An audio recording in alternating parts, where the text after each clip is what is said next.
I was not impressed. I was not impressed. Read my lips. You in the hood. All right. Welcome everybody to another BDA Boxing podcast, broadcasting to you live from the true north. This is your friend, Mr. BDA, and alongside with me, as always, my co-host, the one, the only King, Bucho. King, are you there? Yes, sir. Fantastic. Beautiful Wednesday evening. We got a lot to talk about. A lot of boxing. Obviously, that Luis Anthony Joshua heavyweight title fight that will be taking place this Saturday. The big announcement from Deontay Wilder. And a couple of more tidbits in between. But before we do that, before we get to the fun and thank everybody who's here, we're going to get some business out of the way. If you want to keep on going with this show and you want the struggle to end and for us to continue, keeping on, don't forget to donate via the super chat feature that is available while we stream, or you can do so via PayPal or our Patreon page as well. Don't forget, you can also check out our Twitter page, and don't forget to check us out on Spreaker and iTunes, the live episodes that you can download there. You can give us a favorable rating. So go on over to iTunes and Spreaker. And join us on Discord. The link is in the description. Yes. Yeah, we already have 35 or more than 35 people in there. That's right. And we're having a lot of fun. Yeah. A lot of fun. Yeah, so, we can just absolutely, man. And we might, that's where we're gonna go to stream maybe. We might be leaving Hangouts and start doing the inviting the panelists on Discord if it's possible. Or the BDA development team is looking into it, or technical team. So we're gonna get this figured out, folks. Don't you worry about it. All right. So the big news are, and Butcher, if you want to invite Get Stu on board, because I see he's in the chat room, let's get him in here as quickly as possible. And then little by little, we'll start letting our panelists trickle in. I'm very curious to hear what people have to say about this. And I know you guys, I'm also curious to hear what you guys in the chat room have to say. And if we don't get to your opinions, don't worry about it. Butcher and I are starting to do this show, this special feature show where we just surf the internet and look at comments, and we spend more time with you guys, the panelists. So if we don't get to you today, we'll certainly get to you on another episode. For the meantime, I do want to give a shout out to everybody in the chat room right now. Who do we have here? Let's see. Man, we got a lot of people already. Azzy, Shepherd of Sons, Box, Jason Bourne, Bay Area, California, Official Scorecard Boxing, The Quags. Who else? There's more people here. Hold on, I gotta keep on. Well, Stu's in there, Danny Lopez, Triple JJ, Virtuoso, Unrivaled Boxing Talk, Michael Stock, Toniato James. People are talking about, what is it, the Champions League or Europa League? No, the Europa League. Gonzalo in there as well. I see Precise in there, Brandon White. All right, you know what, Butch, if you can get Precise in as well, if he's available, send him the invite too as well. Okay. Start getting some of the OGs first. And all right, so I see we got Stu. Let me just introduce him. But before I do that, I think you all know what we're going to talk about. Anthony Joshua Luis, like I said in the beginning of the show. And of course, Deontay Wilder announcing that he will be taking on Luis Ortiz again this September. And it might be, that's right, baby. It might be pay-per-view. Testify. All right, we got Stu on the line. Reversely. What? Hold on a second. I wasn't back though. I told you what's going to happen with Price. I told you he's going to be sleeping. I told you the ambulance is going to come. The oxygen mask is going to come out. I told you he's going to miss the main event.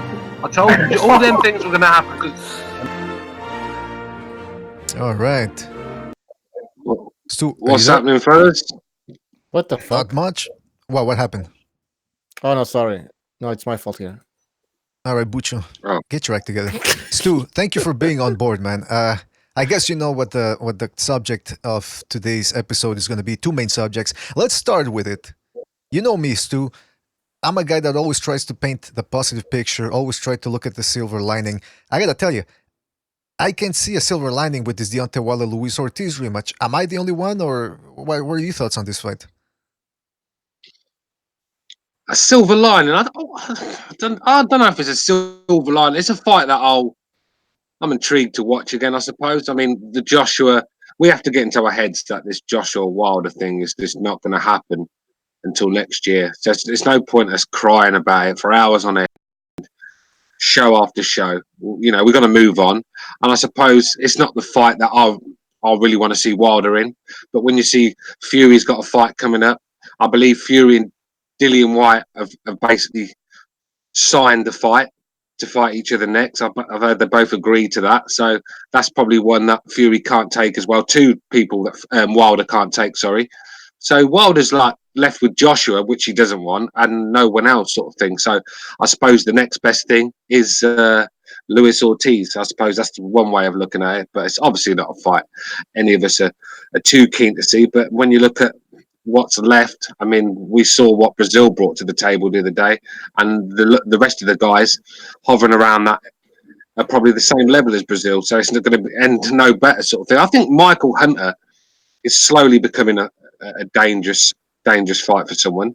I mean, I think Usyk's wins looking better and better against Hunter, so I think he could be a problem for someone.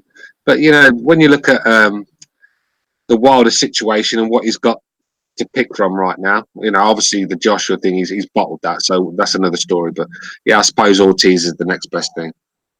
All right, Stu, you're a little bit too calm. You're a little bit too calm after yesterday's news. You're making me worried a little bit. You're worrying me a little bit. Let's face the facts here. It's true. There's not that many fights outside of Joshua and Fury. There's not that many appetizing fights. I mean, there was Ortiz, maybe Nowacki, maybe Pulev. You know, what's his name? Povetkin's old. I don't think anybody was gonna like that fight. But here's the problem, though.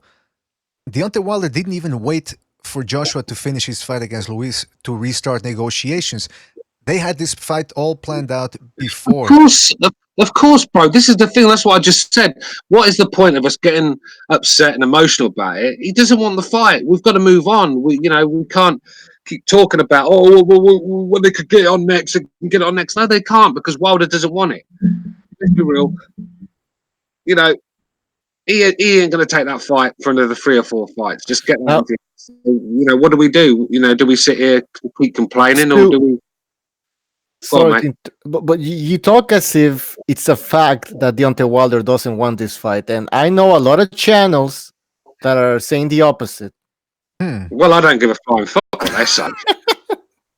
I don't really give a toss, because I've got 2 eyes, I've got 2 ears, and they all seem to work. I can see what's going on. I know a duck when I see one. You remember, I live in the English countryside. I drive past ducks all the time, so I know a duck when I see one. And Wilder's definitely got webbed feet when it comes to that. So yeah, he's ducking Joshua. The Fury fight, I believe, is there for a latter day. I can see why that fight's not happening. If anything, I can see why Tyson Fury don't want that fight. He's gone to America out of shape. He took the challenge on when no one else wanted it. Won the fight, got robbed, signs a big contract. Why is he going to go run into Wilder again for less money again and to get robbed again? So I can see why Fury's not taking the fight. But Joshua's done everything in his power to try and make this fight happen. What do you want him to do?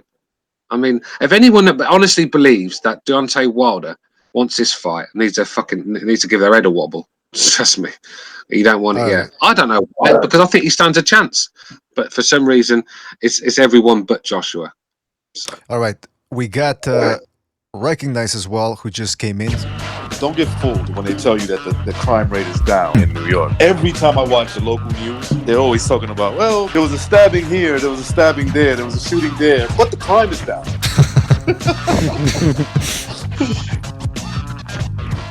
All right. Recognize, are you there? What's going on? Good to have you on board, man. Good to have you on board.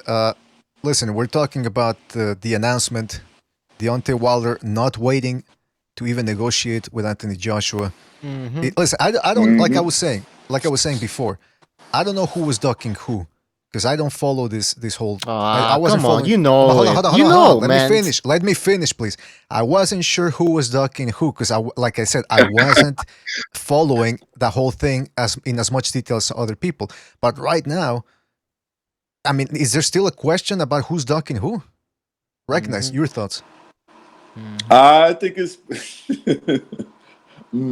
I think it's pretty clear that Wilder stuck it, bro. Well, here's my thing. Here's my thing.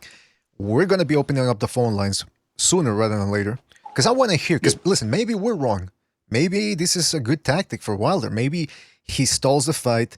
He gets his Q rating up, and he can demand more of an even split against Anthony Joshua. Maybe. So anybody I out there think I think you're right. I think that's what he's trying to do, but he's doing it backwards, right? Like, look what he's doing. He should have been doing this earlier in his career. Now he's doing it now. Like I think he's trying to build like you said, more of a worth in terms of the fight, so he can say 50-50, or at least start at that point and be like, look, I want 50% of no fight. Look what I've been doing. Look how I've been fighting. Like, look, I think the rematch with Ortiz is bullshit. He already told us that was the more likely fight after his knockout win of Brazil. Let's say he goes in there and fights Kwanaki and beats him pretty impressive. Look, I could sort of see it from that point of view, but he's a hypocrite because he wanted that fight. Remember, he kept saying, like, at the beginning, it almost felt like it was him that wanted to fight and Wilder wanted to wait off. You know, like Wilder and Hearn wanted to, like, look, let's marinate this a little bit. And then it sort of switched. Maybe it switched on AJ's side because he's looking at it like, look, this guy can bang, but he's beatable. He's a guy you could beat. When Stewart brought it up, when he knocked out Brazil hurt him in one of those punches. He gets wobbled in just about almost every fight. There's a moment where he gets wobbled. I mean, look, Fury's not I'm not saying Fury's a pillow-fisted fighter, but he's not a great puncher. Even when he got knocked down, he got back up. He was able to make Wilder do a little dance. So, maybe, a guy like AJ's looking at that is like, well, I could beat this dude. You see, the thing is recognised. A lot of people, because they see the power that Wilder's got, and they think, oh, he's going to catch Joshua. There's no way Joshua's getting up from that, and it's over. But what they don't take into account is the offense that Joshua also brings. I mean, let's not. Joshua is not going to stand there closed with his eyes closed with his fucking left hand down against Wilder. He's a bit smart on that. But the thing is, when Joshua's throwing his stuff back, how's Wilder going to react? Why is no one talking about how Wilder's going to react when he gets clipped? Because I saw Dominic Brazil throw one of the weakest get off me punches I've ever seen in my life. He didn't even look where he was throwing it. He just threw it and turned his back, and it landed, I think, behind Wilder's ear or something. And like I said before in the show, the fucking Sammy Davis Jr. dance. So what happens when Joshua lands clean with them crisp right hands that he lands? Yeah, I mean, that's the thing to me. That's another question. Do you know what I mean? And the thing is that if you look at Wilder, right, Stu, if you look at the way Wilder's built, he's a solid foundation. Like, everything is solid about him. His legs match his upper body. Everything matches. So, look, I'm not saying Wilder can't knock him out. I believe he could if he catches him right. But they make it sound like as soon as he touches AJ, it's going to be over.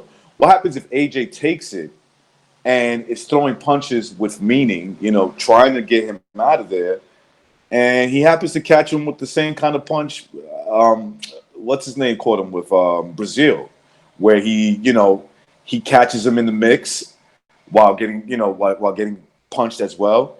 But he does it with more meaning. It's not a get off me punch. It's a, here's one back. He's getting his lick back. He might be hurt. You know what I'm saying?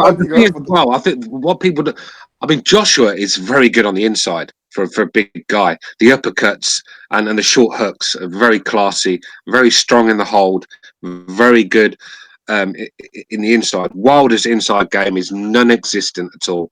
And that's what he's an absolute mess when you get inside of his reach and his punching range. So obviously Joshua's got to play it smart. I don't think Joshua can.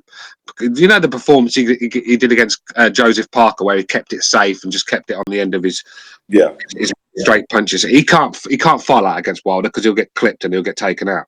But I think if Joshua does what he does best, and that's getting them inside or mid-range, start letting them hooks go and them uppercuts. I mean, look what he was doing to Vladimir Klitschko on the inside, and Vladimir doesn't have a great inside game, but he knows how to hold. He knows how to fucking stop you from hitting him on the inside, basically. Where Wilder doesn't. He just holds you by the back of the head with his fucking chin in the air, and I think that's where Josh could do his best work. Yeah, Wilder don't want that fight on the inside. AJ is stronger than him. That'd be a bad thing for him to let happen. And I'm sure Wilder's looking at that. I'm sure like people around Wilder, because I don't think there's really much thinking going on with Deontay, but I think like the people around him are like, man, if you can't get this dude off you, or you can't keep him outside, you're gonna get hurt. So it is a dangerous fight. However, the money was there. Like the money was there for enough for him to say, yeah, this is shit. I'll take this fight. But for whatever reason, they pulled out and they're choosing to go this route. And I don't know. Like I don't. Not that I really care about the financial gains that these guys have, but like his fight against Brazil, was it anything worth what was on the table from the zone? I don't think so. I don't think it was anything close to that because he was guaranteed $100 million. I think it was $100 million for 3 fights. And if you do the math for that, that's every fight. Every fight is worth about fucking $30 million, over $30 million. So I don't know. I don't know what he got for this fight of Brazil. I didn't get that. I just don't get the thinking behind that offer that DAZN made to Wilder. Yes, Wilder's a heavyweight champion. Yes, he's American. He's got a big mouth, so that sells in America. But this guy, for some reason, just isn't selling. And I just don't know where they're going to get his. Maybe they just decided to buy Anthony Joshua a very expensive meal and feed him to Joshua and pay a lot of money to do it to make Josh look good because that's what they're counting on. They're not counting on paying all that money for Wilder to go in there and knock Joshua out. They're obviously not thinking down them lines. I mean, I think it was a silly offer that they never would have got their money back on. So. Yeah. I agree with you. I agree with you on that. I think that's exactly what that was. They're trying to get that belt so they could be, so they can call Anthony Joshua undisputed and put it on the zone, and it just looks more appealing. So they're willing to overpay for Wilder. Before we continue, I think if he didn't have that belt, I mean, that deal would have been half of that. No, they wouldn't even look at him. All right, listen. Before we continue, we got Jimmy on the line. I had a bad trip at a wedding in Maine, and it was a stormy night, right? I'm on LSD. Oh, I was fucking freaking out. It was horrible. I'll never take it again. All right, Jimmy, are you there? What's going on, boys? Good to have you on board, man.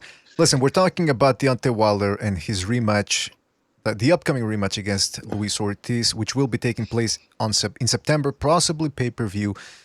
Jimmy, it's like I was telling people before, I was one of those guys. I wasn't following too much the who said what between the negotiations in the Joshua Wilder saga. But now it's becoming clear that it's really one side that doesn't want the fight as much as the other. And of course, I'm talking about Wilder. He's going to be rematching Ortiz. He didn't even wait for Joshua and Luis to settle their business in order to restart negotiations. They just announced this fight, which means that this fight was already planned way before the Brazil fight. So, Jimmy, what's going on? Does the PBC think that they can hold out and eventually they don't need they can negotiate it with Joshua and demand 50-50? What's going on here? I don't get it. All right, one thing. Since the last time I was on the show, when we talked about Brazil clipping him in the top of his head, and I think Stu noticed and Precise talked on it, he was definitely wobbled. I think everybody actually noticed that. And I remember a conversation, Steve Kim, like 3 years ago on when he was on the Next Round. I was listening, and he was saying there was word coming out of his camp in which he doesn't allow anybody to film anymore. I guess even when the Boxing Voice was down there, he doesn't there's no video of I guess Deontay sparring unless it's him. Like he won't let people just hang out and take video. And so there's usually one reason for that, because they're worried about your chin. You've been clipped in training. Plus that Russian video getting smoked. My thing is this: you look at his fights. The one consistent thing is he's never fought big punches. He's never fought anybody even remotely close to their prime. And this is 41 pro fights. He's never hit his toughest opponent's a 50-something-year-old and a dude who come off the fucking couch with a fucking cocaine habit and put a fucking boxing lesson on him. And they're avoiding, because listen, it's going to have to, they need to build this fight and they need to wring every last pay-per-view dollar, and this is my opinion, out of it as they can, because they know, in my opinion, they know one good shot, he's on Queer Street. And Joshua's just got the size, and he's never fought a puncher who's can touch him. That's why he's avoided. Like, he was going to fight Povetkin. He was going to go over there. But Povetkin's kind of a shorter arm dude. And I just don't think they, was worried about as much as Joshua, because that big motherfucker can hit hard. And to see him get goofy legged off that Brazil clip, I just don't think the dude's got a chin, and they know it. Yeah. That's just my opinion. He got no legs. He got no legs, Jimmy. The thing is, though, the hard thing to, about selling this fight, this Ortiz fight, is that Ortiz has gone on to fight a couple of times since the last Wilder fight, and he was absolutely dreadful in both of them. I mean, he's not really showed us that he's getting any better or he's going to be any better in the rematch. For me, this fight could end quite early as well. I mean, Ortiz has lost his legs. His legs have gone. Not that he had much legs as it is, but his legs, what he did have gone. He's slowed a little bit. I mean, horrible. He looked horrible his last couple of hours. The fact that he's got slower than he already was is alarming in itself. He's not hurting anyone recently. I mean, you've only got to look at the chumps they've been put in front of him, and they're seeing the final bell. So I just don't. On paper, it looks half decent, but when you connect the dots, it's another dreadful fight, really, isn't it? And they'll act like that's the biggest fucking. He'll be jumping around and screaming and punching his chest that he fucking knocked out the dude who's closer to Social Security than he is champion age. You know what I mean? Exactly, bro. Yeah. But here's my thing, guys. I mean, first of all, speaking about Ortiz, this is a guy who was getting dialysis a couple of hours before stepping into the ring with Deontay Wilder, or he was getting chemotherapy. Dialysis? I don't know what. I don't know. He was getting. He was not hooked up dialysis.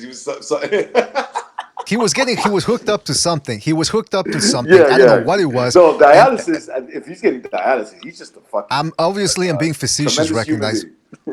Obviously. But Bucho, you're right. That fight. Fuck. I mean, BDA. You're right. That fight came a vagina here away from being canceled. They had to beg those doctors to let that fight go off. But that's what I'm saying. They were literally telling the other dude to warm up. But this is my point, then. This is my point. Shouldn't we feel bad for Luis Ortiz? I mean, this guy got offered, what was it, $5 million to fight Joshua, and he said no. So how much is he going to get against Wilder? Because I'm going to tell you something. If he doesn't get at least 5 or more, he's just being set up as a pawn for Wilder to look good. So how can he feel good about that? Are these people, is Al Heyman, the Harvard graduate, the elitist, treating a poor Cuban immigrant like a piece of trash? Of course he is. Yeah. Of course he is. Of course he is. And he's not making anywhere near $5 million. No fucking way. I would be surprised if he's got Ortiz washing his fucking limo for him as well. Do you know what I mean? He shouldn't have left Golden Boy. He got anxious. He should have stayed with Golden Boy. He got anxious, and when he did leave, he should have went with fucking Bob. Instead, he fucked around. He went with Heyman, and then he didn't go to the zone. Now he's back with Heyman. Yeah, but he went with Eddie Hearn as well, didn't he? I mean, just completely flopped the UK. Totally flopped. I mean, had a stinker with Malik Scott. I mean, one of the worst fights you're ever likely to see. And then he fought Dave Allen, but a green Dave Allen as well. I mean, Dave Allen at his best and nothing to talk about or crow about, but this was a green Dave Allen as well. And if I remember right, Dave Allen actually hurt Ortiz in that fight. So, yeah, he didn't really set the world alight in the UK. And I don't think he's set the world alight in America. He had one good performance against Brian Jennings. And after that, what have we seen from this guy to convince us he was the boogeyman, one of the most dangerous men in the division? Get out of here. Dillian White's far more dangerous than Ortiz. And by the way, and that fight with Dillian White, Fury, that's coming up. Apparently, both have agreed to that fight.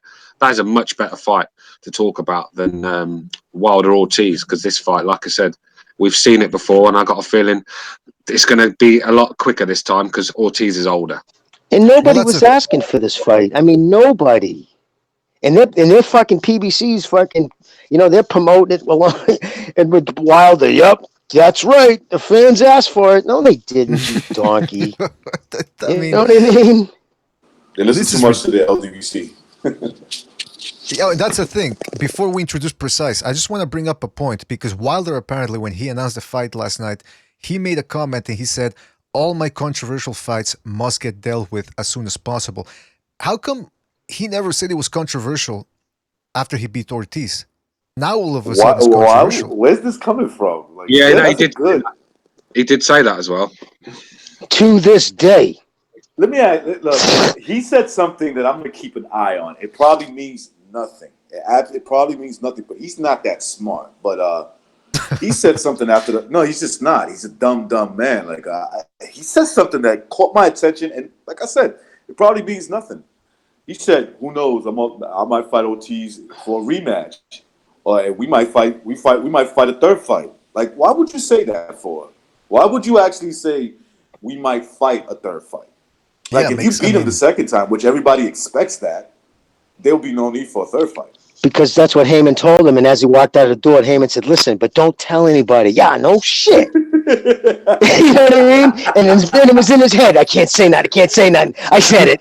The thing is, I'm calling bullshit if Ortiz wins this fight and they ain't going for a third fight. I'm just saying. It's like when you talk so much bullshit, you've got to be a smart man because you've got to remember the bullshit that you've said because it can come back on to haunt you because you forget, you say something different and it contradicts yourself, sort of thing. So this is a problem when when compulsive liars, they slip up, and I'm afraid that's what Wilder's been doing.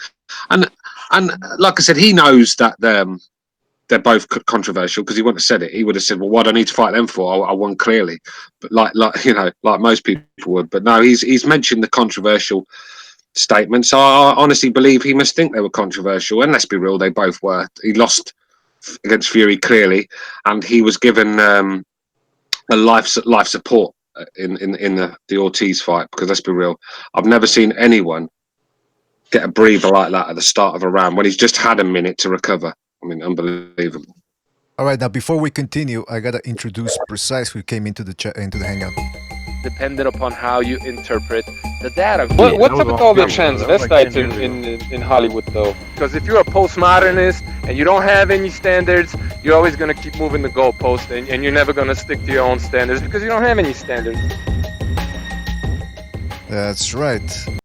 Precise, are you there? Yes. What's up, everybody? Well, what is up is that it's good to have you on board, and we're discussing the big rematch that's going to be taking place in September. Let me tell you something. Precise, I can feel the excitement over here. Listen, you know our point of view. We've talked about this in other episodes. The heavyweight division, and we certainly know your point. This is a division that could be good if the right fighters fought each other, but now it's just stalling. Precise, here's one thing that Wilder said. He said that he wants to take care of his controversial fights. So now he's saying that the Ortiz fight was controversial, despite the fact that he knocked him out. But when it comes to the Tyson Fury fight, his fans say that there was nothing controversial about it, even though he couldn't stop Tyson Fury. What's going on here? Why all of a sudden are they twisting the stories around? I think they're playing the fans, man. I think both these guys, maybe not the fighters themselves, but their teams, they're just playing us, man. They're just trying to build this fight up to a fever pitch, and then 2 years after that, they're going to give it to us when all the casuals catch on too. Mm-hmm. Yeah. They're not making any sense because it's not supposed to make any sense. It's just they're just milking this, right? I mean, Wilder, Joshua, they get in their ring tomorrow. One of them's going to get knocked the fuck out, and that's millions of dollars lost. Why do that when they can, fight these bums, overmatched opponents, get paid millions, and then finally cash out against each other and then see where they take it from there. So I think they're just playing the fans, and the fans are playing along with this, and it's just boring. I feel like I've seen this shit before, you know what I mean? Yeah, you hit the nail right on the head. We're making the mistake of trying to make sense of this shit. It's the bottom line is they don't want to make the fight. Wilder's side doesn't want to make the fight, and they're willing to fight. And by the way, guys, who do you think the PBC wants to? Do you seriously think they're not setting Ortiz up to lose? I mean, do you think the PBC want a fat 45-year-old old man who can't speak English? No, of course they fucking don't. When they've just paid Wilder $10 million to fight Brazil, they don't want Ortiz to win this fight. Clearly, I mean, like I said, he's cannon fodder, and he's there to get his ass whooped. And There's to gonna be like 3-4 rounds tops, man. yeah, that's what I said. Precise. This fight's going to end quickly because Quick. Yeah. Precise. Ortiz is slowed massively, and like I said, the sharpness in his punches have gone.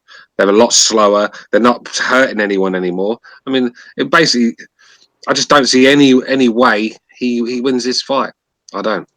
Hey, can I tell you guys something I was told what you'll find interesting? Fucking you know that Effie kid, the kid down in who trains out of Texas, Nigerian kid, yeah. Nigerian kid, yeah, Effie. I always forget his last name. The reason, Jabba. I guess he was told because his trainer was bitching about it in the gym pretty loudly that he was told in no uncertain terms not to call out Wilder, not to say by names. Like, ever notice? Like, he'll say, "I'm ready to fight for the championship now." Normally, a kid like that would be on social media, Instagram. What the fuck, Wilder? Let's do this. Let's do this, right? I mean, I was just told that he was told, which doesn't surprise, I don't think anybody here at all, because I think that kid would give fucking Wilder a hell of a lot better fight, and I'd be a lot more interested in see him fight right now with just 15 pro fights than that fucking old dude. This is why no one gets excited for PBC fighters, because Heyman is not letting any of this building up happening. He's not letting his fighters call out each other. He's not letting them beef with each other. It's just snowflake fucking city, isn't it? It's snowflake city, man. And like I said, this is why the PBC fighters are struggling to sell, because one thing about Hearn, he has no problem with the other fighters calling out Anthony Joshua. You've seen it before, Baby Miller, what he used to do, and Dillian White as well.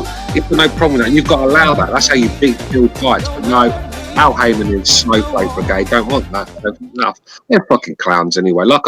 If you want to know my feelings about Heyman and the PBC, just go and watch my video on the LDBC on the BDA channel. That'll tell you everything you need to know. Well, what is it all his fans and sycophants, they all say the most? Oh, Al Heyman's better for his guys. Al Heyman treats his fighters better than anybody. Yet, every time a fighter leaves him, you always find out. Usually right before they leave him, they do something publicly because it's in their contract that they can't badmouth them through social media or in interviews. They do weird shit like, did you see Gary Russell Jr., a part of his fucking tribal outfit across all the backs of all his team had, what's up with fucking Santa Cruz, then what's up, Al? He's actually trying to reach out to Al Heyman through the backs of his T-shirt. So obviously he's not there for the fighters that much if that's what they're, resorted to do. You know what I mean? Well, the Jimmy, same thing Monte Rosen said and a bunch of other people. Jimmy, let me ask you this. Al Heyman's about to set him up.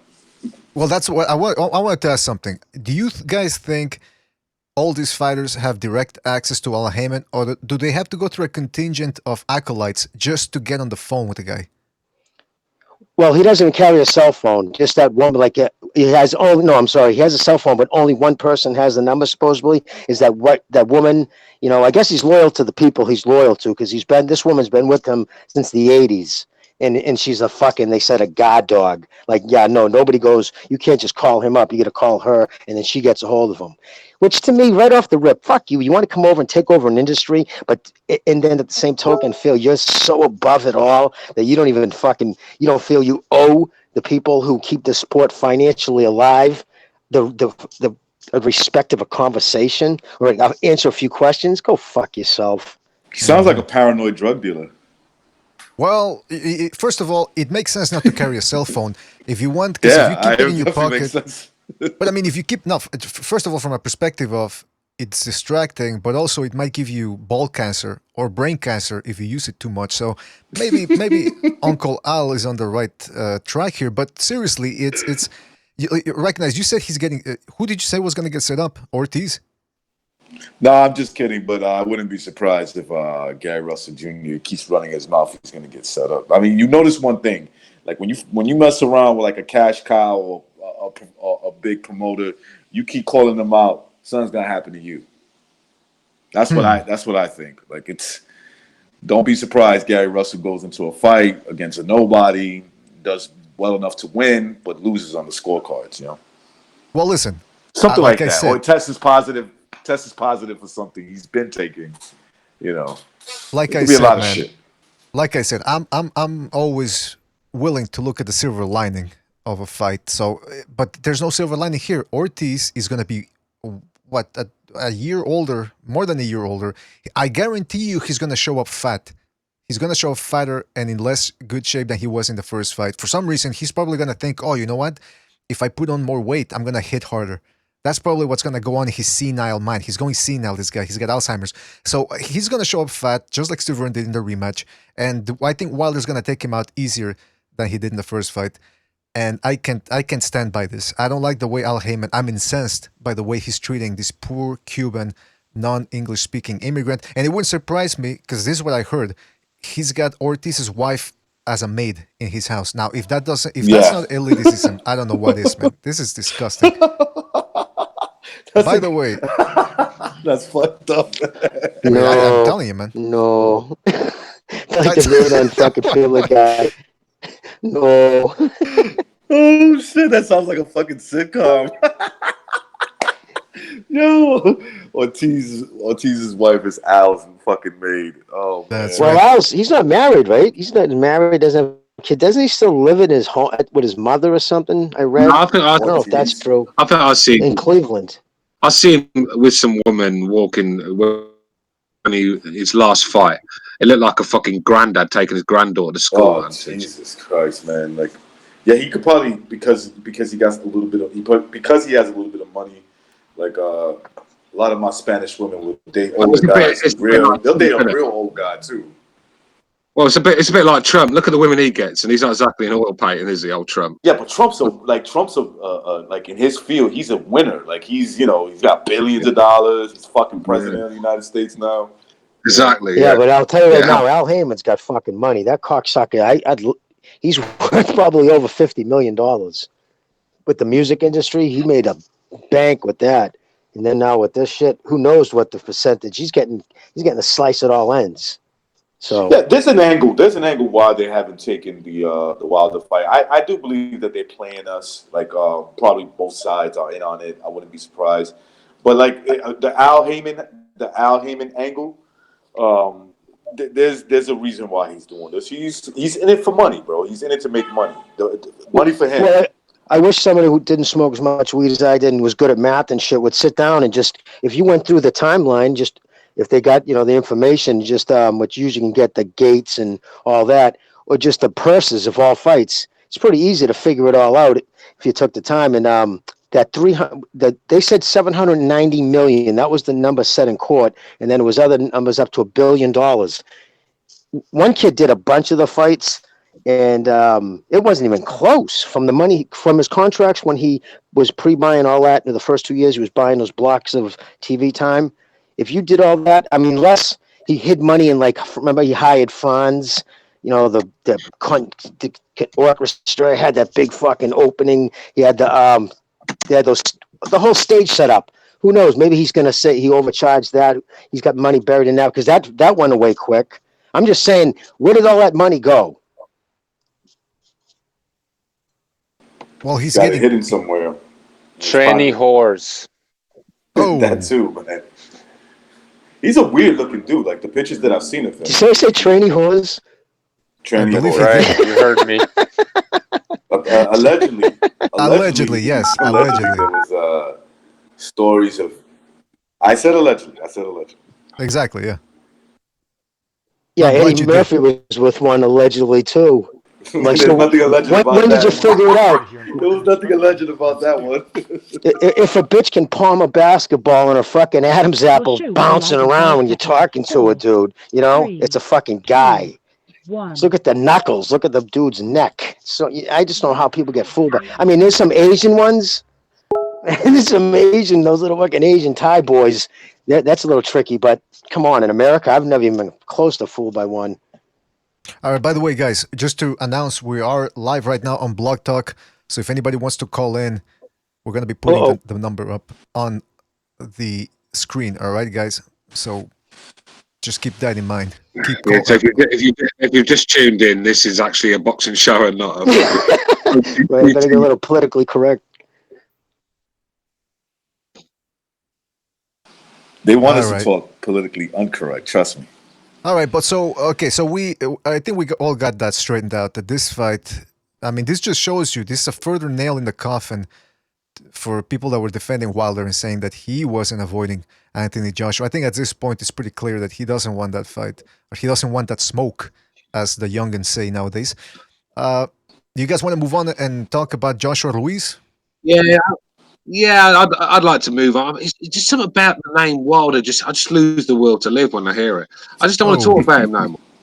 We just talked about the same old garbage fights, and the same old ducking Joshua for about 2 years now, and it's just tiring. Him and Joshua are tiring, to be honest. But I'd rather at least the Ruiz fight something to talk about. Wilder, I've just had enough of the guy. I don't mean to be a hater. It's not me being an AJ fanboy. I'm just sick of this guy, man. I mean, I've seen this guy through his career and watched fight bum after bum after bum, and then when he does fight someone decent, he robs the guy. So I just find it hard to respect this guy. To be honest with you, I really do. Hey, what do you guys think about Thurman saying if he loses, he retires? He'll retire. You think I think he should. I think he should too. But do you think he'll be a man of his word? Do you think he'll do it? No, if he's got the fight still left in him, and it's like he can use that to get better. If it's a competitive fight, and he feels like, you know what, there was certain things I could have done to win the fight. I could see him being encouraged, right? Being encouraged and say, I'll come back and probably do better. I think it's going to be a good fight. I don't expect Thurman to get blown out and discouraged to box again. I think he's good enough, and Pacquiao's old enough where the fight's going to be competitive, win or lose, legit or not legit.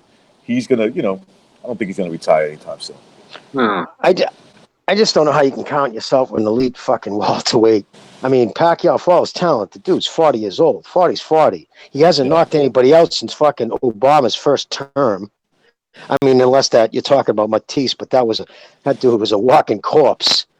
You know what I mean? Fucking so. Yeah, I mean, to me, that fight just showed me. I think he has to. If he just even ekes out a victory, to me, it's a loss. You're 25. You're in your physical prime. You know what I mean? You haven't been in any wars.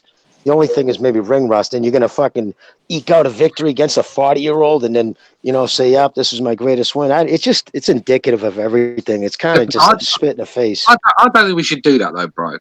If Pacquiao still wants to fight, he's still good enough to hang around at a decent level, then I don't think we should be... I'm not shitting on Pacquiao, bro. It's not against... No dig on Pacquiao. No, I'm saying as Thurman, right?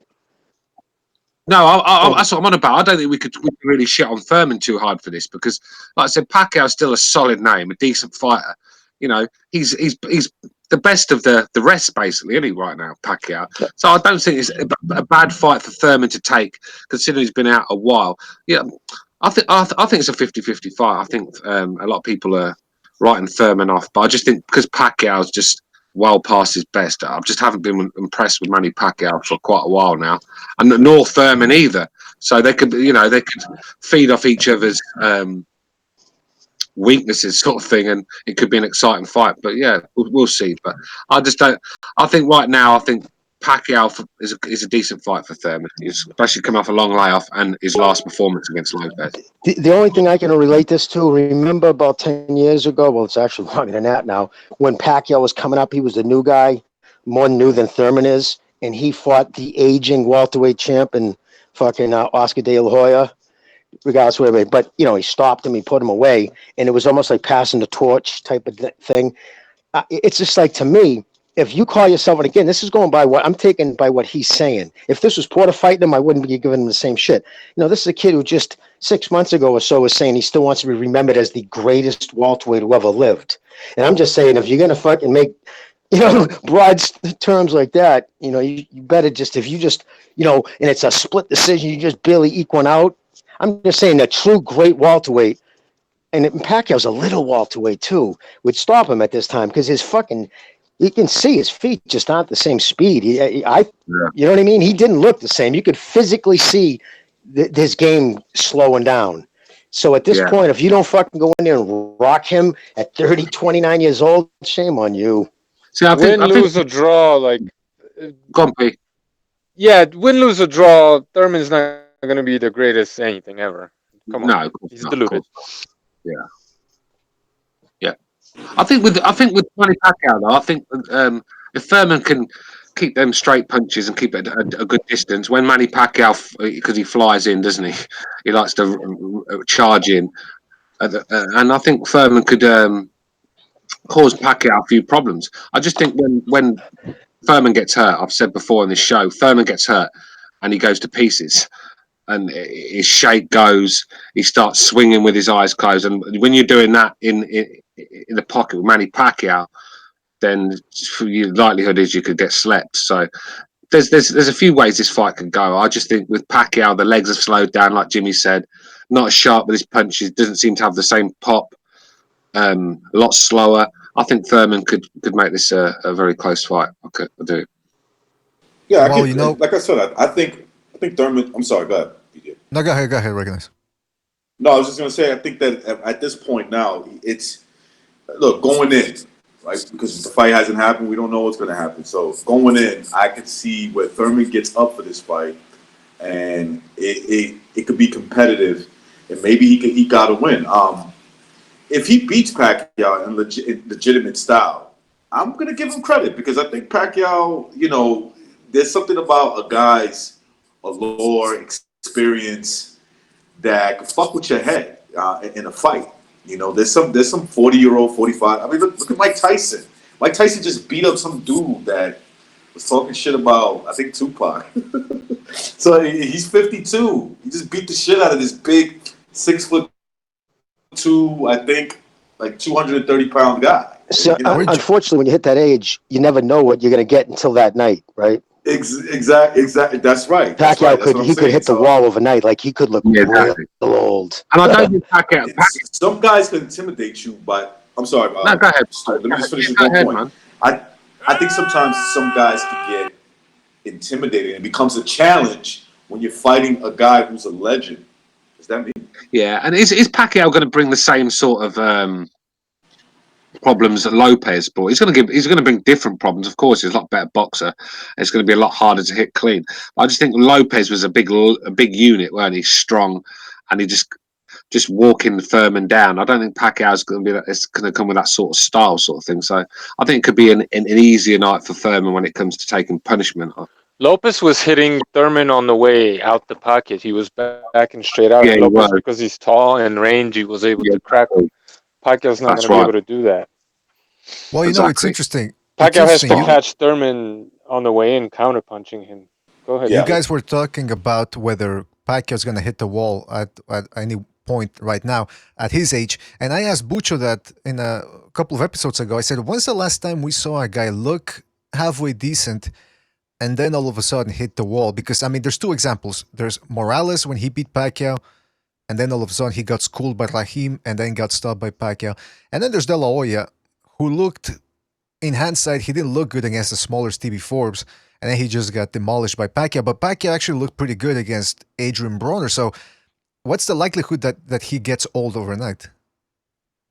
I think Pacquiao is, I don't know, maybe that's just me being a Pacquiao fan, but I don't think he's the type of guy who's going to age overnight. I mean, he's fucking 40 already, and he's still a top 5 welterweight, you know what I mean? So I don't think he's going to decline overnight, personally. It could happen, obviously, but if anything, he's just not good enough to beat someone like Thurman right now, you know what I mean? I don't know. I think it's a close fight. I think it's a competitive fight.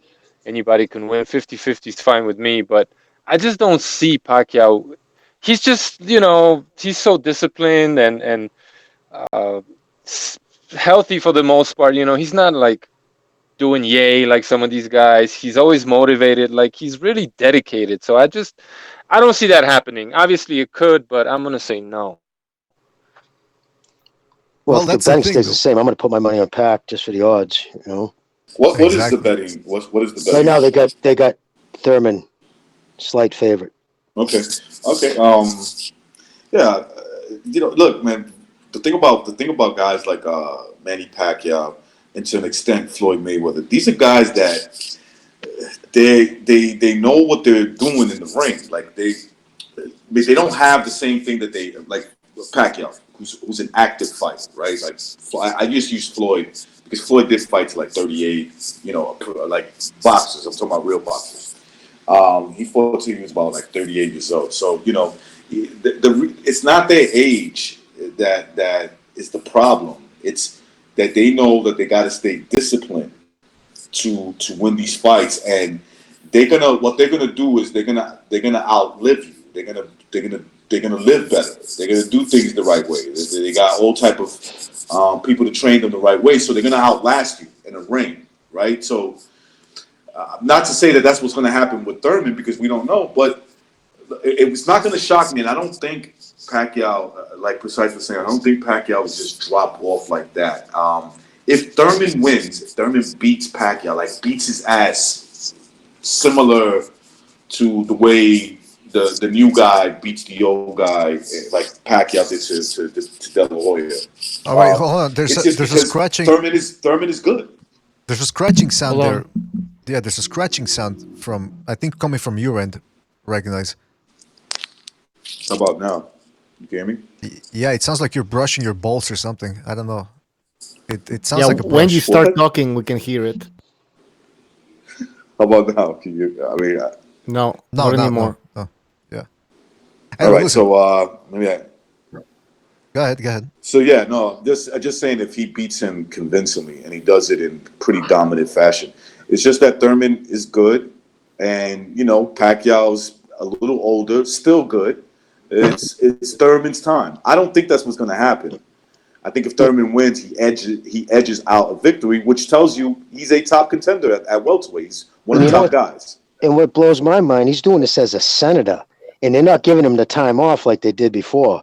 Like, I guess from what I can make out, he does have political, obviously, the other side, and of course they rag on him for taking time off or whatever. But he's got Senate duties, and they got all kinds of shit going on over there now. So I'm wondering how much that plays into it. Does that take a lot of his focus away? I don't even know why he bothered getting into politics. The guy, I know you could do things for your fellow countrymen without doing a job that's going to basically ruin your boxing career. You can't do the two. I mean, like I said, I don't blame the Filipinos. If you've got a senator that there's problems at home, you need sorting out, and Manny's in Freddie Roach's gym getting fit for fucking Keith Thurman, then yeah, damn right, man, that can't be right, can it? So Manny Pacquiao, he needed to get his priorities right in this one. I can see why he wanted to be a politician, but let's be real, he's not going to change the world anytime soon. We all know him as a great fighter. That's what he made his name and his money from. Stick to the boxing, Manny. Come on, man. That's a good point. And if you're a politician, you can't really speak your mind all that much. You're owned by the standards. You're set by the standards that have been put in place of being a politician. Work 10 fucking hours, you own nothing, you got nothing. Anyway, listen, you need to call in, by the way, guys. The phone number is up there on the screen. Give us a call. And we're talking about Pacquiao Thurman. And hit that like button. Hit that like button. And we're talking about you can call about anything. Thurman Pacquiao, Joshua Ruiz, Wilder versus Ortiz too. But going back to the point about Pacquiao Thurman, my thing is this. Yes, Thurman is bigger, younger, might be faster. But in order to beat Pacquiao, you have to throw straight shots in order to match his speed. Thurman, like I was telling Bucho the other day, doesn't have a jab. His right hand is more like a overhand right. He counters with hooks. My question is that enough? And he doesn't really throw that many shots throughout the fight. Is that enough to beat Pacquiao convincingly? Not if Pacquiao fights the right fight. Yeah. I don't think anyone beats Pacquiao convincingly. It's going to be close either way, I think. That's why I'm putting my money on Pacquiao. Yeah, no, that's a good bet. I mean, let's be real. If Pacquiao's the underdog and there's good odds, then I'll probably go the same as you, Jimmy. Yeah, Right. And Vegas tends to always do that, though. Vegas always usually, I mean, unless it's a complete whitewash, but they usually go with the youth. Yeah. Wait till Pacquiao fans start. They can move the needle, exactly. Wait till they go to Vegas. That might change. The whales, I'm telling you, you can get 2 or 3 Japanese guys come in and fucking drop $10, $20 million bets, changes everything. Those motherfuckers, man. Yeah, they win all that money in the casino, and then upstairs they take the towels. Listen, the point is this: with Pacquiao, though. That's wrong, man. What? I'm talking about the casino movie. Remember, what was his name? Tanaka something. He won. Yeah, He Mil beat us for down- 30 million, and he hits us for the towels on the way out the door. Exactly. There you go. But my point is this. Pacquiao Thurman, I think it's like Stu said, 50-50 fight. I would even give the edge to Pacquiao just based on the fact that he's still quite fast. He's still a huge puncher. He's got all this experience behind him. Meanwhile, Thurman, like I said, not a very active fighter when it comes to letting his hands go. He's more of a counter puncher. He has the footwork, I think, to trouble Pacquiao, but whether he can outbox him convincingly, I don't know. Maybe he can ice Pacquiao the way Marquez did if he catches him correctly. Because Pacquiao does tend to jump in a little bit too wildly now, and he's not as fast as he used to, so that could be trouble. But it's a 50-50 fight, man. And Keith Thurman is saying, I'm not the B-side in this fight. Come on, man. Take a chill pill, take a drink. you are the B-side. Stop. Yeah, Exactly. B-side, all right. He's the B-side. Now, politically, he might not be the B-side, but he is the B-side when it comes to negotiation, obviously. That's why Heyman needs Pacquiao, because Pacquiao is basically he's carrying these pay-per-view events on PBC. He'll carry them. It'll be his fans that pay for most of the views on that. You can assure it, because like I said, Furman's not. I mean, even the LDBC have turned on Furman, so he doesn't have much of a fan base. He has to rely on people like me from the UK to back him, and well, I can't pay for it because it's free. So why am I going to pay for it? So it's free in the UK. So. Yeah, I don't. At the end of the day, it's going to be the Pacquiao fans that always get their money out, and they're the ones that are going to be carrying that event. I disagree with you, Stu. The LDBC were always on the fence with Thurman. He's too light skinned. Oh, now wait a minute. Bazoom. We're going to go there. I'm playing, man. But I think there's some truth to that. Furman's is half of a white devil, isn't he? He's got that long hair. That doesn't sit well with them. That Jesus of Nazareth hair, isn't he? But then he married a Hindu woman. Well, he married an Indian, so. Is that right? Yeah, Did he really marry an Indian? He left the black girl He's from Nepal, and she's from. Well, he looks like he's from there too. Yeah, he does. Yeah, it's true. Yeah. He has that look, man. He looks like a Gurkha, doesn't he? Well, he just opened like 6 fucking 7-Elevens in Clearwater, so he's dialing it in. Yeah, I heard that he bought a 7-Eleven, and in the opening, Shakur Stevens is going to be fighting in front of it for the opening. That's what I heard. I don't know if it's true or not. Yeah. You never know, mate. Furman might be fucking running up Everest for his training, mate. He might be prepared. Hey, by the way, guys. I see a picture the other day. Did you see all the people that were queuing up to get to the top of Everest, and a few of them fell off because it got too stacked at the top, and a few of them fell off. But I heard about that. Yeah. Well, so they fell off. Yeah, because they was all queuing up to get to this top, the peak of Everest. Jesus, man, that was a hard. There's so many of them because they charge thousands, don't they? It's all stacking up. They were stacking up in a queue behind, and then 4 of them fell off to their deaths. Oh, so you think they died? Hey, what about the? Yeah, go ahead. I was going to say, talk about speak about the LDBC. How do you think they feel about Devin Haney being with Eddie Hearn, leaving TMT, leaving Floyd, and thanking Al Heyman after the fight? Thanking Eddie Hearn for the fight. Oh yeah, sorry. Yeah. Thanking Eddie Hearn. He did thank that. That was an actual thing. I saw that. I saw a tweet. I didn't know if he actually knows. Oh yeah, he did. Yeah, that was funny. I mean, that's funny as fuck. If I had to guess, I'm sure he's a coon. He's a slave, something in there. I'll tell you what, though. I'll tell you what, mate. When I see a lot of these American fighters out with Eddie Hearn, if they're slaves, they're very happy slaves because I can't think of one that is unsettled with his own and matchroom right now. Ones that are not making money, constantly fighting, constantly on the TV, building their names up. I think Eddie Hearn's doing a great job with some of these young American talent, and thank God he's there because if it was left to Al, no one would know who the fuck they were. I think that was a brilliant fucking move by Haney. I mean, that kid Haney, right? That was brilliant. He left, and it wasn't just TMT. He was TMT PBC because that's an umbrella corporation now. So they're all the same deal. The fight is Al does the negotiation. So he left that crew to go over to the UK. So that tells you his father's very astute. I guess his father's a really sharp dude, and he's very involved with the kid's career. And he sat back, looked at it. He said, "I just look at the stagnation here." And Hearn I don't care what you say. This kid he takes care of his guys. He does get them the fights. Well, I mean, the money fights, anyways.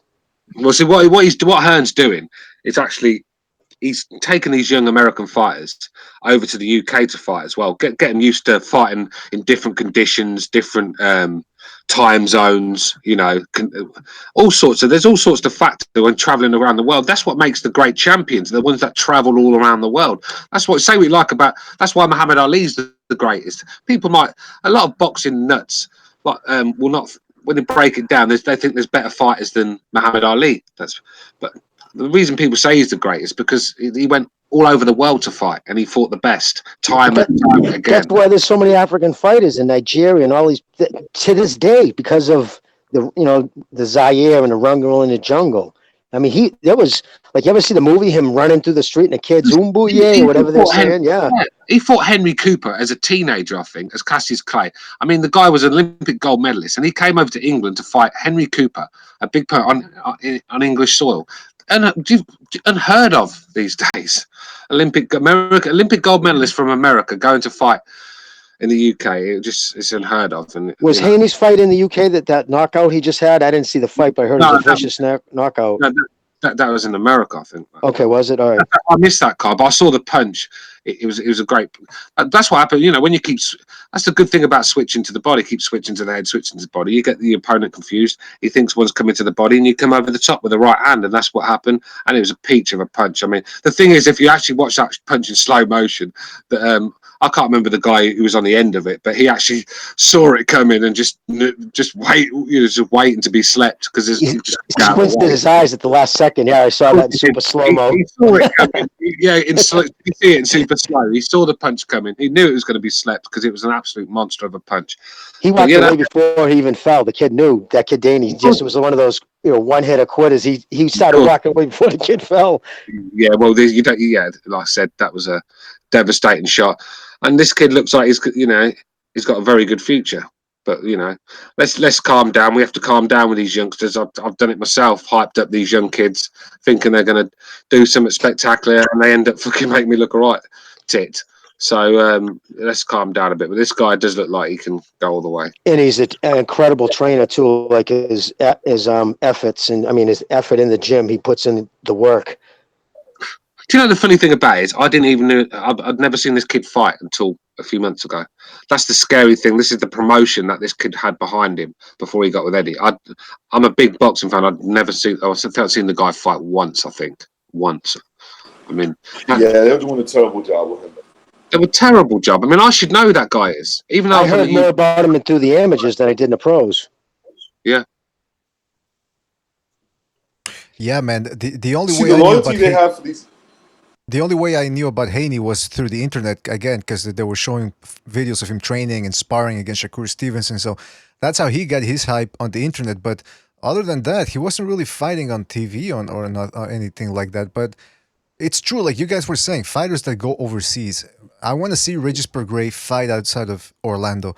I want to keep seeing Errol Spence fight outside, like he did against Kell Brook. See, he had balls, man. He went over to England, took on Kell Brook. Deontay Wilder, he needs to fight in England too, or overseas.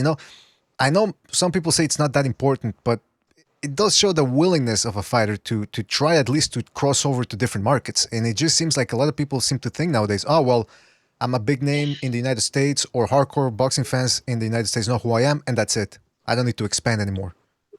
And this is why Usyk has to be top 2 pound for pound on anyone's list. I agree with anything that, man. about boxing. I mean, just look at this guy's resume. Every one of those wins were away from home against world-class fighters in real hostile conditions in Europe as well. Boxing in America in some little fucking bingo hall in front of a burger man and a fucking floor sweeper is not the same as going to these Eastern European places like Poland and Latvia and places like Russia, and that's why Usyk has to be number 2 on anyone's list for me. Mm-hmm. That's a good point. People don't realize the way a Ukrainian went into Russia and beat Gassiev the way he did. It's almost similar. It's almost similar to like a Puerto Rican or a Mexican, right? A Puerto Rican going to Mexico and beating that Mexican star, or the Mexican the Mexican going to Puerto Rico and beating their star on Puerto. It's like that's why I could relate to that, because growing up a boxing fan, I remember saying, I remember that those rivalries, and he actually made it happen. Like he said, yeah, I'll go to like almost like, yeah, that's exactly what I want to do. I don't just want to beat you. I want to beat you in your backyard. Like that's a fucking warrior. That's like fucking Achilles and Troy or some shit. Yeah, like that. Usyk knows he can't just win this fight. He has to dominate on the cards if it goes the distance. He has to stop them, but if it does go the distance, he has to dominate, because he's away in these places where robbery is the norm, especially Germany and places like that. I think he fought Hook in Germany, didn't he? So yeah, he fought Hook. Yeah, them places like that, you have to win by devastating KO or every round. And so for him to take that risk just shows you the greatness of the. And that's why he's number 2 on my pound for pound. And Stu, you're from Europe, so you know how this goes. There's a European little clash, like in terms of competitive sports. It's not like America. It's not like America where they all, when it comes to a fight against a Brit or someone else, they stick together. In Europe, if you go to say Poland and you're German, they fucking you. It's fucking hostile. Yeah, you're going through. And to win those kind of fights, like going back to Usyk, like Usyk fought Glowacki in Poland.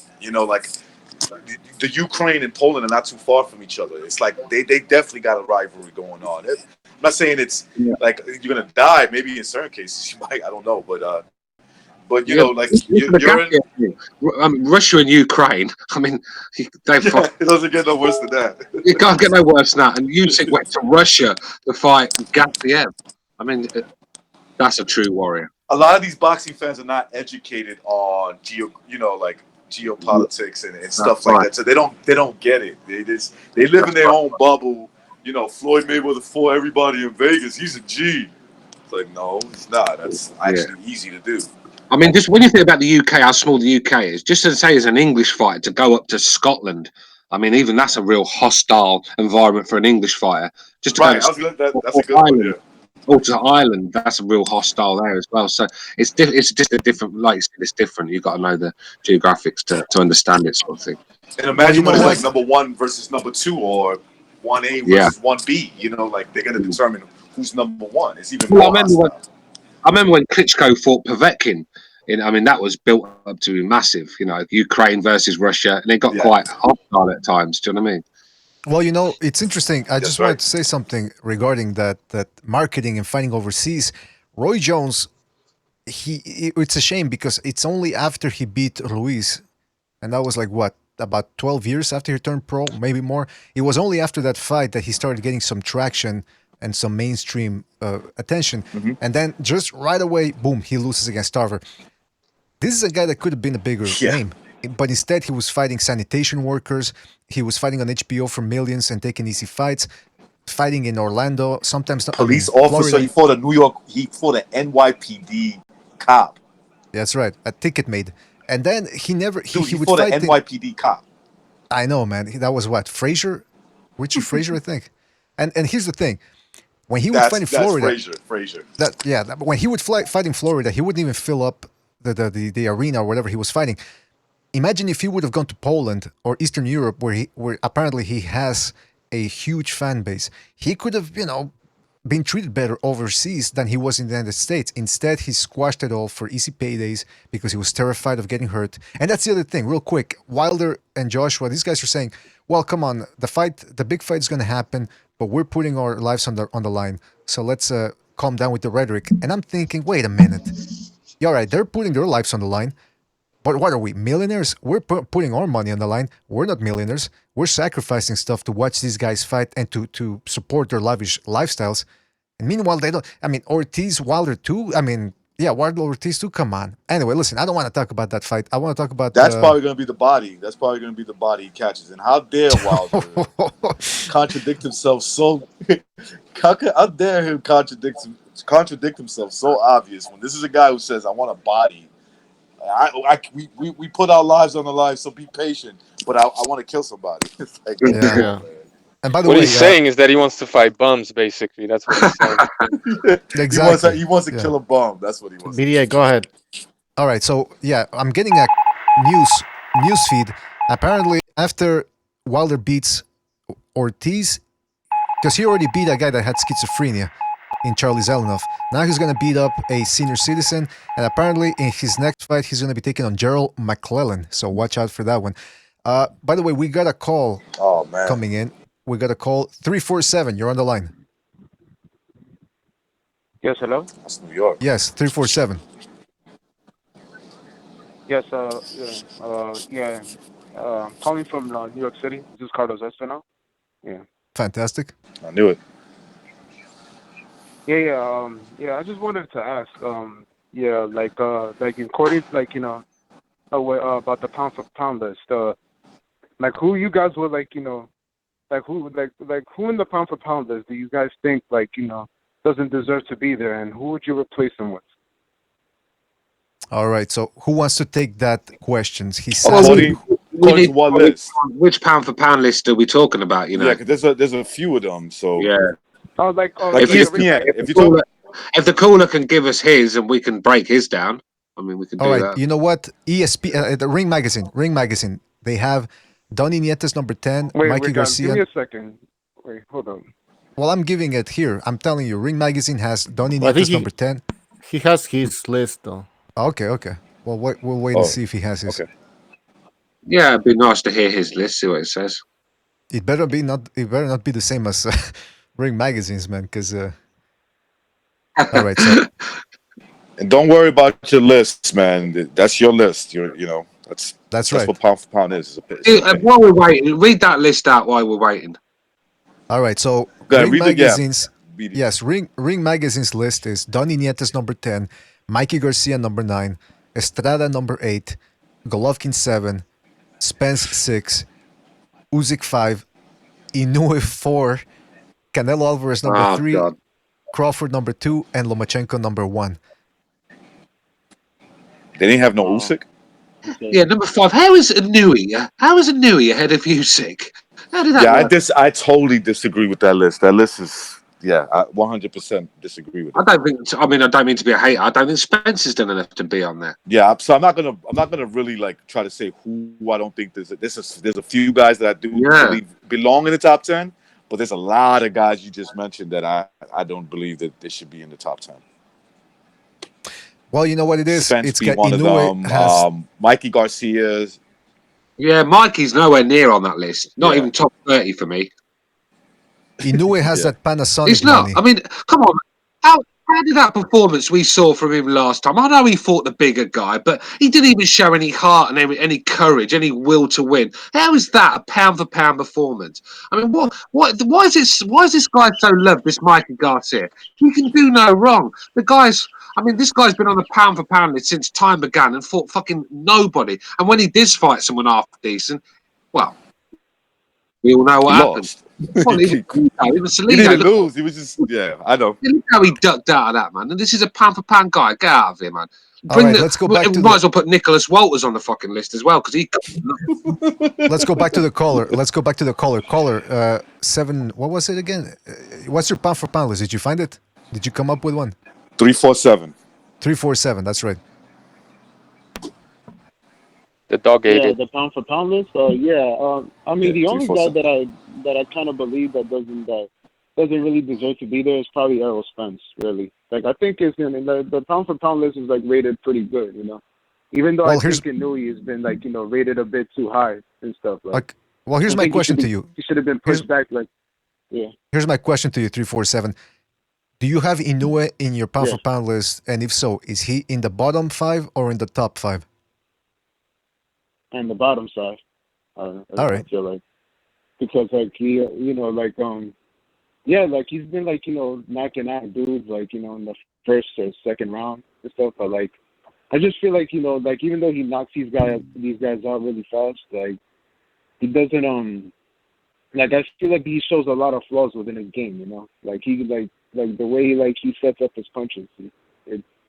I feel like he's pretty when he faces better fighters in the future, he's probably gonna be more vulnerable to counter punches and stuff. Well, let me tell you, man. Panasonic is gonna be paying you a visit today. These Japanese fighters, they don't. The Japanese fans, they don't mess around. Sorry, Stu, you were gonna say something? Yeah. No. Go ahead. Yeah. No, I won't, but I can say it's a bit. I mean, like I said, that pound for pound list was meant to be a credible media outlet. I mean, nothing credible about that pound for pound list. Shockingly bad. I mean, how Usyk can be number 5 and fucking hell, I'll never know. Golovkin at 7. To be honest, You know, but go on, bro. Yeah. To be honest, I think that Usyk should be number 1 right now, at this moment right now. Yeah. Yeah, like he's the only guy that pretty much like cleared out. Did you say Crawford, bro? Sorry, I didn't hear you. Did you say Crawford should be number 1? I think he said Usyk. Usyk. I believe. Oh, sorry, I'm struggling to hear. Yeah, but 1 or 2 for me. I don't have any arguments about that. I mean, Anui's an explosive fighter, very good fighter. But I'm not sure if we can start talking top 5 for Anui right now. Mikey Garcia's got no business being in this conversation, and Spence just doesn't have a big enough win for me. So there's 3 that I wouldn't have on there. Yeah. Tell BDA, tell the caller that there's a delay when he gets the our message. It's like a little bit of delay. Then we get a delay on his as well. I see. Okay. Yeah, caller 347. I don't know if you heard that, but there's a delay. Anyway, listen. There's a delay with my call right now? Yeah, there's a delay with your call. Anyway, 347. Anything I think else it's you want to natural. say? It's nothing with him. Yeah. Well, listen, 347. Anything else you want to say before we go? Oh well, yeah. I mean, I kind of got to do something right now, but I just like to say thank you for letting me, call you guys and talk to you guys. I listen to your show a lot and stuff. You guys have a lot of great. 347. You from Brooklyn, Queens, the Bronx, Manhattan? Where you from? Ask him. I'm from Manhattan. Ask 347 where he's from. He just said Manhattan. All right, cool. Yeah. All right, thank you for calling. Yeah. All right, 347. Low East Side, Uptown. All right, 347. In Washington Heights. Thank you for calling, man. Thank you for calling. That was 347 Dominican from land. Manhattan. From Manhattan. He's probably in the same bodega as you, recognize. Maybe you've seen each other, but didn't know it. Listen, I wanted to move on because we haven't even talked about this. Joshua Ruiz. This is going to be taking place on Saturday via the Zone. It's a relatively late replacement for the Miller fight. It could be a worse fight. He could be taking on a guy he already beat, or he could be taking on a 45-year-old fighter who is on dialysis hours before the fight. So the question is, though, does Ruiz have what it takes? And by the way, we do have a film analysis on BDA Live, mini film analysis, if you want to check that out. But what do you guys think? Do you think this can be an entertaining fight? Do you think Ruiz can give Josh some problems? I thought I was going to make a video and then decided not to. Like, the one good thing that I would say about Ruiz, he's like one of those guys that I just like to say, I like to refer as he got hands. Like, he knows how to drop combinations. The problem with him is I just don't trust that weight when you're fighting a guy like Joshua. Like, do you feel confident like a guy that kind of fat fighting a fucking monster in Anthony Joshua? Like, I could see him maybe giving him a good fight for the first 3 rounds, maybe 4 or 5, but then just like everything just goes downhill. Mm-hmm. And probably Joshua could control him with the jab, drop a heavy overhand right, and catch him with a couple of hooks, coming in. If he tries to make it an inside fight, because like big fat guys, they have a tendency of like they slow down a little bit. They let you get close to them, see if they can hit you with a combination. I think that's going to be bad for him if that's the case, and that's more likely going to be the case. So I would have still preferred him to fight Miller. I get it with the whole testing shit, but it's not a bad fight. Like, look, he's not fighting a guy he already fought, and Ruiz is a pretty good fighter. Like, I thought he'd be Joseph Parker, right? So I don't give him much of a shot, but yeah, I'll watch it. All right, I so think there those you go. fat feints are going to give Joshua problems. those what? The fat feints, like when you hit Ruiz to the body, and the blubber does like the Mexican wave to the other side. Come on, Joshua's man. gonna be like, "Whoa, what's that?" And he's gonna try to duck Uh, the fat, and then Ruiz could, maybe hit him with something. I don't know, man. Come on, man. the fat Have you? things. He does have hands, precise. You got to give him that. Like Yeah, he's but pretty. he does have hands. But what I'm talking about is the film study. I watched it earlier today, or the little breakdown that you did, BDA, and like you see Ruiz moving around, and the fat's all over the place, man. I can imagine Yeah. that being like, he'd be like, "Oh shit, duck! What is that?" You know what I mean? It could Yo, I was happen. rewatching Ruiz against Joseph Parker, and in between rounds, they put the slow motion. Yo, that Mhm. fight was moving like I was just mesmerized. I was like, "What the fuck is this, man?" That's And then, terrible, yeah, man. and then you've only got to look who Anthony Joshua's fighting, and there's going to be more fat. I mean, just two world champions fighting two fat guys, and it's just hard to get excited for it, really, isn't it? I Hey, mean, by the way, I think Ruiz uh, will actually. Sorry, Butcher, quickly. I think actually Ruiz he'll come to fight, and I think he'll give it a go, and it'll be quite exciting for a little while, but in the end, yeah, I was just gonna say that on Bet365, I was looking at the bets, and Ruiz to win in round 1 or 2 or 3 or any of the in specific rounds, it's 150 to 1. I repeat, Oh, 150 to That is 1. nice, man. That is. I'm not taking them, but 'cause I don't feel like I'm going to win anything. But man, if somebody could win, somebody could put a couple of, Yeah, you couple of rounds. all right. What's I don't know. Somebody's typing. That's not me. Yeah, who's typing, man? typing angrily, like with Typing anger. angrily. Yeah. That's BDA. No, that's not me, man. I don't know who the fuck is. Anyway, listen. The point is, Ruiz. See, He's got some. I thought BDA was writing me a yellow. I thought BDA was writing me a yellow flag, man. Nah. But listen, the point is, Ruiz has fast hands, so he's got that going for him at least. But it just seems to me like if Joshua stays on point and he makes Ruiz come to him, Ruiz is just gonna be flailing, jumping inside. There's gonna be a lot of clinching, and eventually he's gonna get worn down from all the jumping in he's gonna be doing and yeah, all the missing, and that's gonna be that. Because I mean, he's going to think have to about it. punch round. He's going to have to punch round Anthony Joshua's big arms.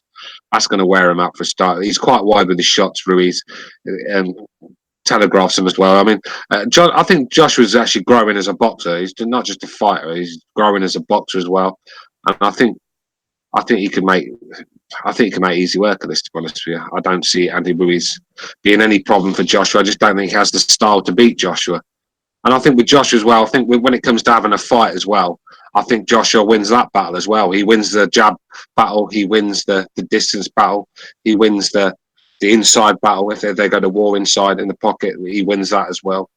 I just don't see how Ruiz is going to have the tools to beat Joshua or even last 6 rounds. I can see this going 5 if Joshua wants to carry him up long. Seriously.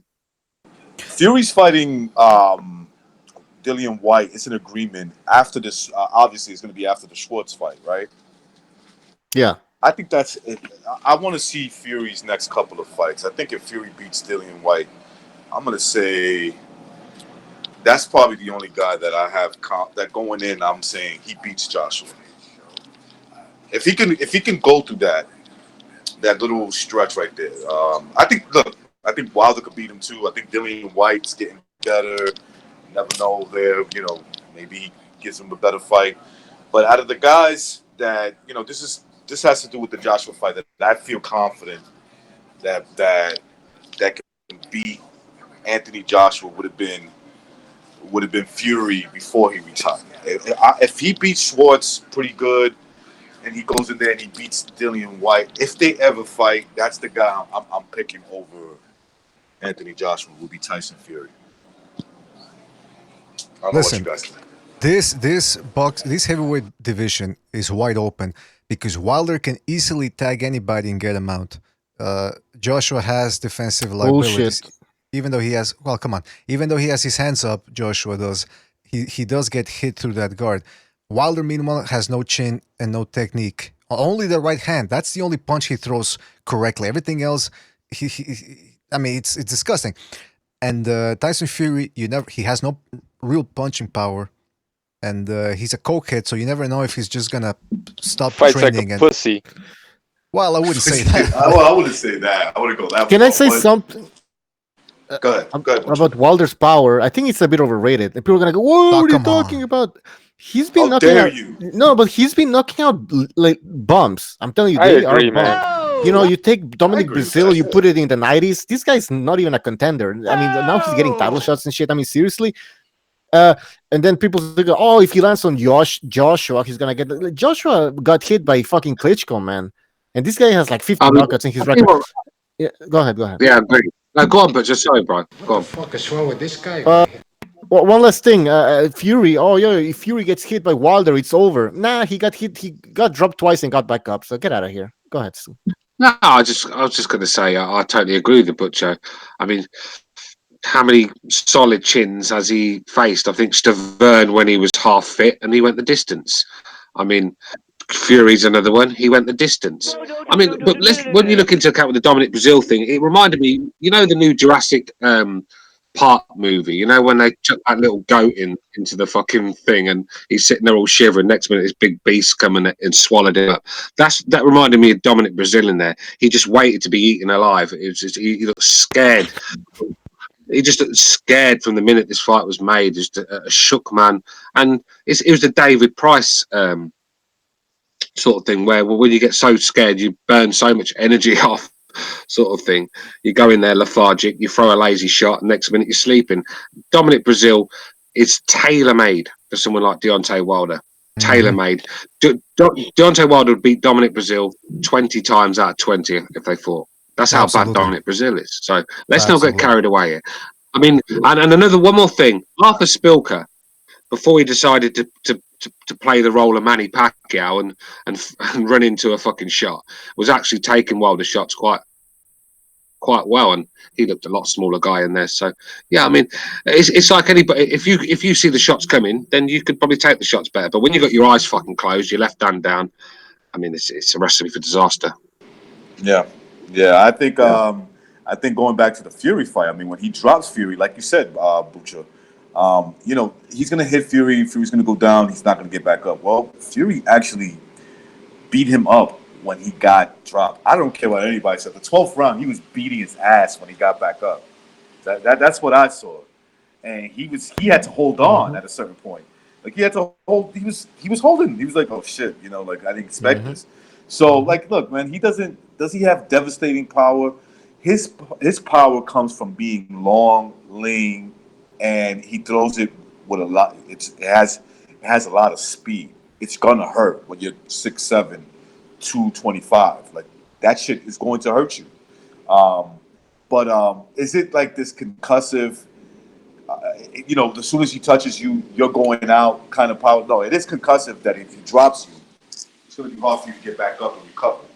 But well, listen, this whole thing that he's going to hit you and there's no way you're getting back up. Like, look, man, if that was the case. Look how flush he hit Dominic Brazil. Dominic Brazil should have been sleeping. Instead, he got up. It's just that, you know, he was pretty much done. But, yeah, he got up. I don't think anybody has that type of power. I don't think anybody has a type of power where you can just, graze somebody's head and they're going out cold. But he's about as powerful a puncher as it gets. Everybody he's fought so far, he's managed to stun or at least drop. I mean, at least stun or drop. If he fights Joshua, I'm telling you, Joshua's going to do a little bit of a dance in there. Maybe Joshua wins the fight. I would pick him right now at this stage. But to say that, Joshua's not going to get hurt, or the probabilities that he gets hurt are low, I tend to disagree with it. There's a real danger for anybody. No, BDA, I don't think nobody's really saying that. I don't think nobody would really say that. Well, Bucho, I think, was saying that. Straight face. No, I think Bucho means... Well, let me not speak for Bucho. Don't defend Bucho. Never speak about... No, go ahead, recognize it. No, I was just going to say, I think Bucho's point is just...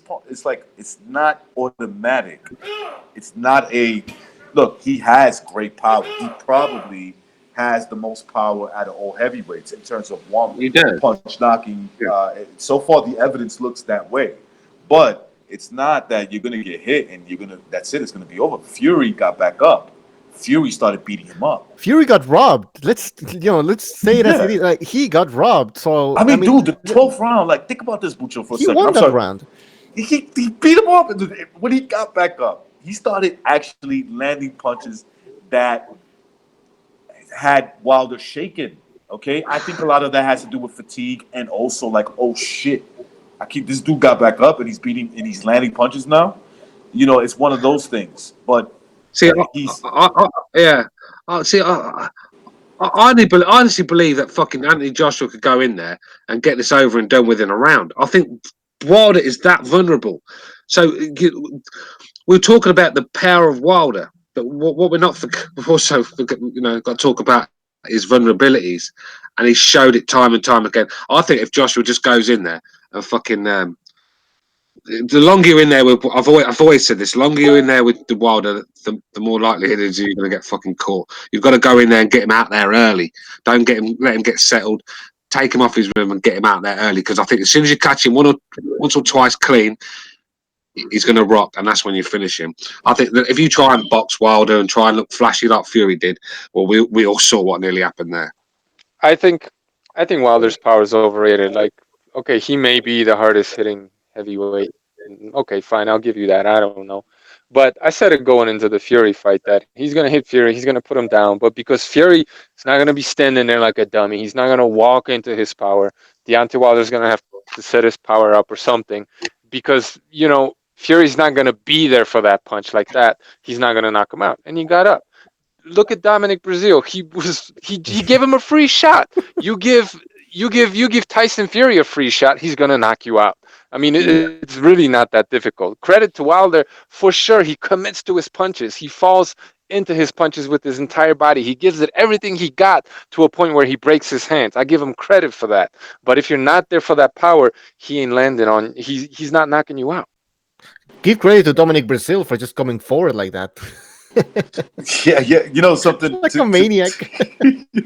To Precise's point. So I went to there's a gym that I go to, and I was just showing the guys the knockout of Wilder in Brazil, and this one guy like said the same thing Precise said. He said, "Okay," he goes, "That guy." He's talking about Brazil because he doesn't know who he is. He says that guy set himself up. And I was like, "What do you mean?" He's like, "You never give a fucking fighter a free shot like just in that kind of distance." He got his hands down. This guy's tall and long. He looks chiseled up, and he looks like he could hurt you with one punch. He just let that. He just didn't like. He just came. He stood in one spot, coming in with his slow foot plodding, and there was no cutting off the distance. It was just right there for the punch.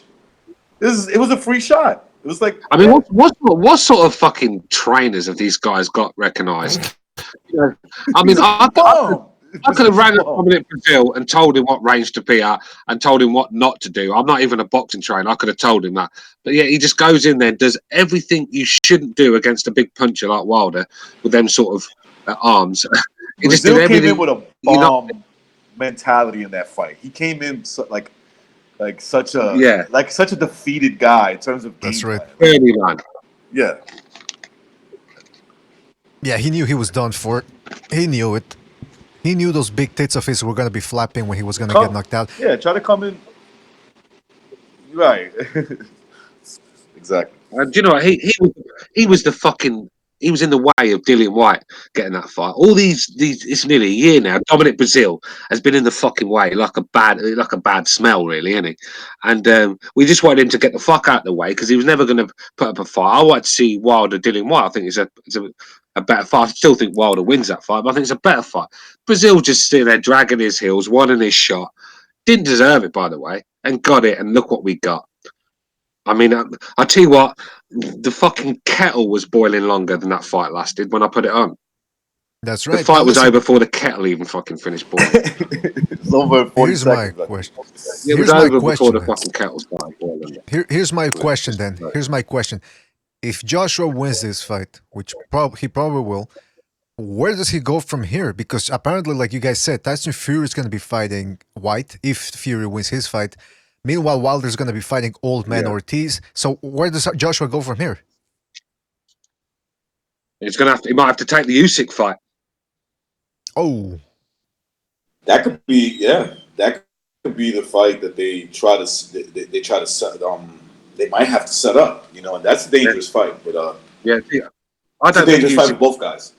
Yeah, I don't think Usyk's the sort of guy that's going to want too many cans before he steps up. He's the sort of guy that's going to want to go straight to the champion in his backyard, Wembley Stadium, and he'll take that fight immediately. And I just think Joshua doesn't have much to turn to, and I think a win over Usyk could be a pound for pound fighter. It's only going to look even better on his resume. It's going to build the brand even more.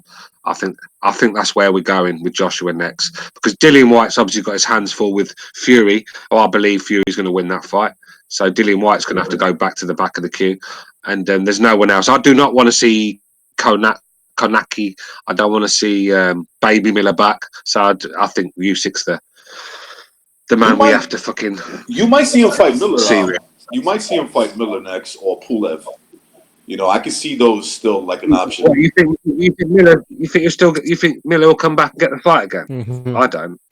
Under control. Like, look, you can't be fucking taking, horse pills and shit like that. But you gotta. Right, I've seen how angry Eddie Hearn is with Baby Miller. I don't see that fight happening anytime soon. I think Miller will fight Wilder. I think Miller will fight Wilder before he fights Joshua. Just put it that way. And I don't think he's going to be the same mentally without the PEDs. No, definitely not. And by the way, you guys, some people know. in the chat room are mentioning Pulev. Doesn't he have to register as a sex offender, or he hasn't been convicted of anything yet? Has he? Wait, Pulev? What did he do? No. He's done about the reporter, isn't he? Yeah. Oh, come on, man. He kissed the tranny. Like, okay, I mean, what's the big deal? That's a minor in the Eastern Europe, man. They walk past and grab randoms on the arse and everything in Europe, man. That was Pulev being polite to her. I mean, if the cameras weren't there, she'd have got gangbanged in the dressing room. But wait a minute. And she would have loved, and she probably would have loved it. Okay, but he is getting sued, right, Pulev? Or he's getting disciplined or something? I'm not lying, right? Yeah, I think he's getting fined. But let's be real. I mean, his interviews are more exciting than his fights, and that's the problem with Pulev. Oh, come on. Yeah, thanks for not calling me a liar, son of a bitch. Well, I'll tell you right now, his knockout loss to fucking Klitschko was amazing, man. Damn. I think it might be Vladimir Klitschko's greatest performance. Jesus, he broke his face. It looked like he literally broke his face because he didn't have that scar on his face. And then when he went right, like you see the punch, he's down. You obviously know he's hurt. Then the camera goes to his face. I'm like, what the fuck? Did he just break his face? Yeah, I mean, go on, P. No, I was just going to say, Pulev puts up a better fight than Andy Ruiz. I know that much. Yeah, he does. Yeah, he does. He's big. He's got a good jab. I don't think he could stand up to the power. Yeah, I don't think he'll be strong enough. But no, I'm sorry. Andy Ruiz has the engine. Oh yeah, he sees something. He talked to Mikey. He sees something now. Hey, that engine, all you gotta do is feed it some tacos and you watch them go. Oh, come on. He doesn't let his hands go in there. But Pulev's very good at controlling the fight, controlling the pace of the fight. And that's why he makes so many fights stinkers. He makes them stinkers, but that's how what a clever boxer is. He just doesn't have enough in his arsenal to beat Anthony Joshua. You're not going to beat Anthony Joshua with just a jab and a straight right, and that's all you're going to throw all night. It's just not going to be enough. But by the way, how funny would it be if Luis loses every round, but each time the round ends, he goes back to his corner, he puts his hand up? Great. I might give him some rounds. He might win some rounds. We're gonna have to start looking into this being a Mexican thing. Listen, I think it's a good strategy. You let the judges know, hey, I'm proud of what I'm doing. I'm getting a couple of points in there. Listen, the point is, by the way, don't forget to call in, guys. We got about half an hour left here in the show, about 20 minutes. So if you want to say something now, call in. 20 minutes. Let us have it. Well, I mean, I'm saying because we're going off the air in about 20 minutes. Okay. Yeah, but that's the thing. Listen, I don't think so. Okay, so this Saturday then, slim pickings. You got Ruiz Joshua, which we pretty much know how it's gonna end. There's Callum Smith taking on Hassan Endam. I gotta tell you, Hassan Endam, he's like I think he's 5'11". Meanwhile, Callum Smith looks like he's 6'3". I don't see them Yeah. escaping with a win. What Is else? that They're gonna. is that the end? Is that the end? Damn, that fucking David Lemieux smashed all over the ring. Yeah. Yes. The same one. Yeah, that's Is him. that him? Yeah, Yeah, he's a French guy. that is not going to end well for Ndam. That is not going to end well for Ndam at all. That'll be over quite quickly, I think. Mind you, Callum Smith can also be a boring fighter at times, and very when he's not got a decent guy in front of him, he can be a bit lackluster and poor. So let's see how he turns out. Do you know what I mean? He's got to have the right. He's a bit like Tyson Fury. You put the right guy in front of him, and he impresses. Put a normal guy in front of him, he stinks the joint out. I've noticed that about Smith. I don't know about you, Stu, but I want Golovkin versus Callum Smith. That's the fight I want. I mean, Golovkin's come out and apparently said that he doesn't want to fight Billy Joe Saunders or who was the other guy? Demetrius Andrade anytime soon. And this is the sort of sound bites I do not want to be hearing from Golovkin. Yeah, I don't want to be hearing them sort of sound bites. I want to be, this is the problem with Golovkin. Why doesn't he want to fight these guys? Because he wants to fight Canelo for money. I'm sorry, but he's old, man. He just wants some money, and that's what I think Precise said. And it makes sense. He just wants to bounce, man. He gets to get some money and get why is he gonna go 168 fight Callum Smith for what? No, but I didn't say Callum Smith. I said Demetrius Andrade, and he doesn't want to fight Billy Joe Saunders or Demetrius Andrade anytime soon. But there's a belt there for him. Andrade's got a belt. There's a belt there for him. He should take that. Canelo said, "When you get a belt, we'll talk." He's got nowhere to run then, Canelo. I think that would have been a good fight for him to take. He'll smash the fucking hell out of Demetrius Andrade. So why not take that fight? We're getting the third Canelo fight, bro. Exactly. In September, is going to be the third Canelo fight. You think so? It's what's happening. Nah, they're negotiating it right now. I don't know if you guys are listening to these interviews. Who's Canelo going to fight in September then? Yeah. I'm sure you could. Well, I mean, if you. Sorry, recognise quickly. Why give Golovkin that big contract to stick him straight in? Give them both big contracts to stick them both in with each other. He's gonna move up in weight after. He was giving an interview saying that the fight is. He said the fight is 100%, and then he's like, "Well, I don't want to say 100%." Obviously, I'm paraphrasing because he doesn't speak English good, but basically, he almost spilled the beans, saying that it's like they're definitely negotiating the fight. I think it's going to happen. They're talking about it. Everybody's talking about it. That's the fight they're going to make. I mean, it is what it is. If that's the case, then he gets a pass. But if that's not the case, then I'm going to bring this back up, and I'm not going to give him a pass for it. So we'll see how it goes. If it's the Canelo fight, the money, the financial aspect, you can't just dismiss it. I can't dismiss that and say, I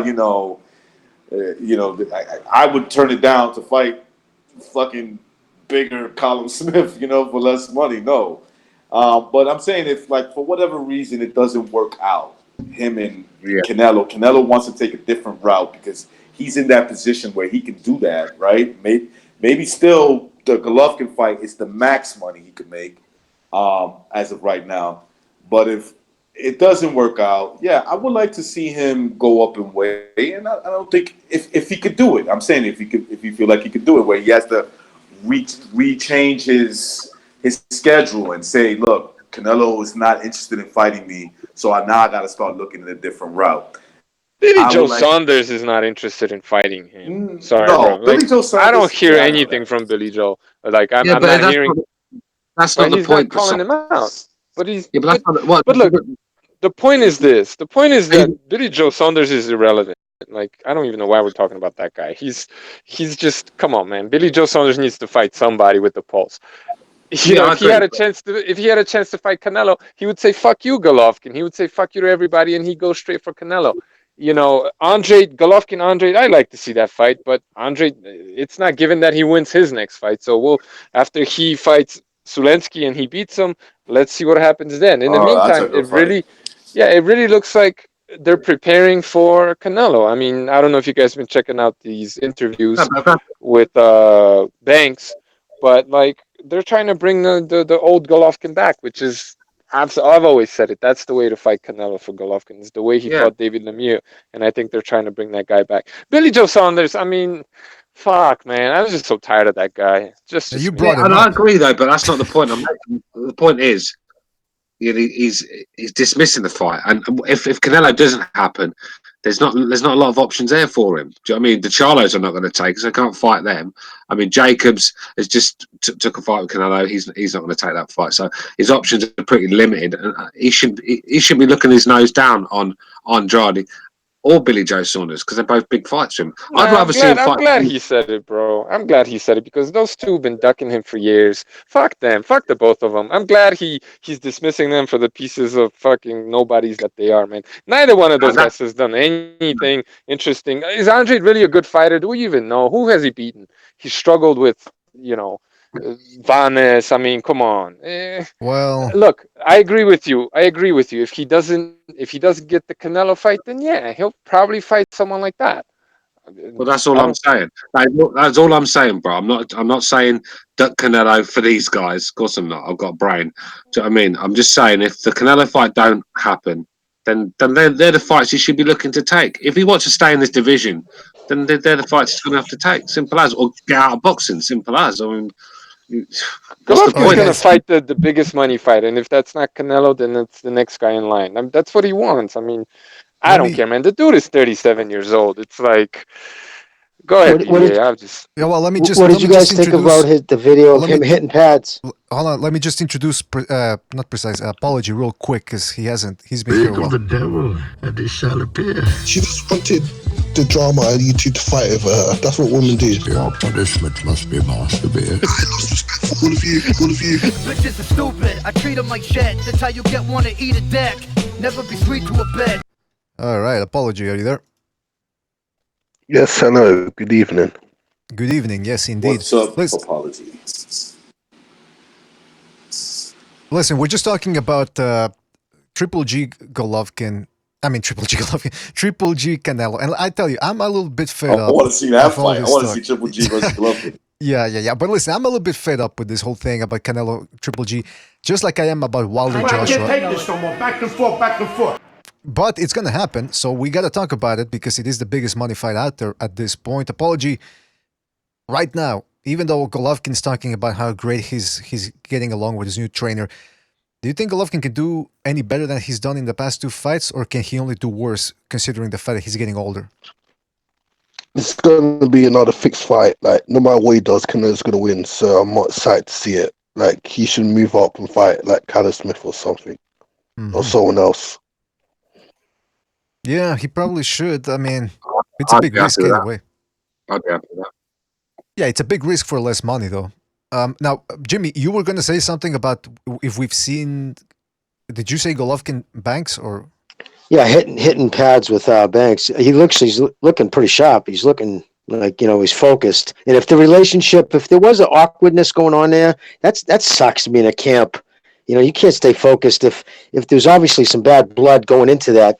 There's obviously some feelings, So I think he's going to be a little fresher. That can always help. And yeah, I agree with Precise. He needs to go back to fight the way he did. At least try to do it that way. And I don't. It's going to be hard to be. I don't know what you said either, Stu. So if I'm not, countering anything you said. I came in after the fact. Yeah, no, you are, right. But I was going to say that I just think you look sharp, and I just want to see him fight somebody that brings the best out of him. You know what I'm saying? I just hope somebody steps up. That's all.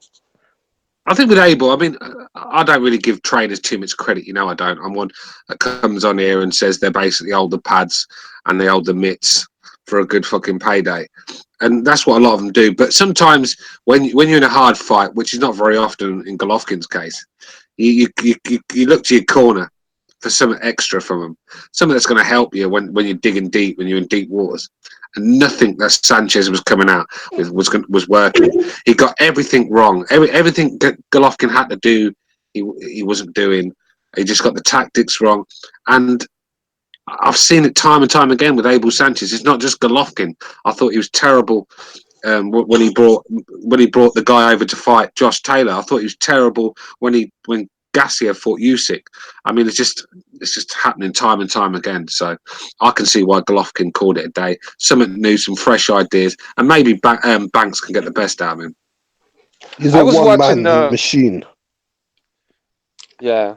I was watching the pad work that Jimmy's talking about, and I like what I'm seeing. I like the head movement. I like that he's throwing punches on the move. If you guys remember the way he would go hit the pads with Sanchez, it was just the same punch over and over, just like throwing that same one knockout punch. And it just got stale, man. He lost his. I feel like he just forgot how to box, man, under Sanchez. He was looking great for a while, and it was working. He was knocking out these overmatched opponents really well, but when it came to like going back to basics and boxing, he just looked stiff, and he still, I think, has a lot of that stiffness. I don't know if they're going to be able to resolve that, but I like the fact that he's throwing punches on the move. uh his trainer Banks is moving with the pads, right?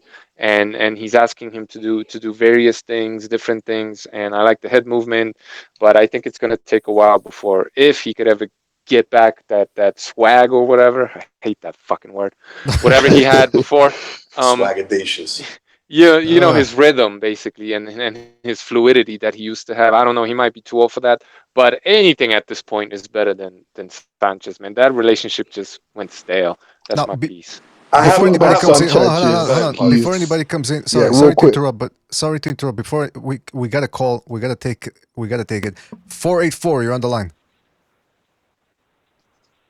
484, Hey, you're what's on up, the line. boy? I was just gonna say what Precise said about the new Triple G. Yeah, go ahead. How you think he's looking? I think. Well, I'm not sure. He looks like he's up on his toes very well, but I don't know if that's his style. I don't know if that's gonna. I think Banks might be okay for him, but I don't know if it's gonna work. I'm not sure.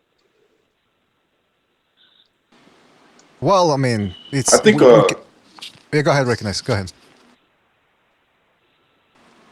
no, I was just gonna say I didn't see the pad work, but I was hearing Jimmy and Precise describe what they were seeing about him punching on the move and dipping his head. Banks, okay, so a little bit of knowledge that I know about training. Banks is a he worked with Emmanuel Stewart and also worked with he came out of the Emmanuel Stewart Kronk gym.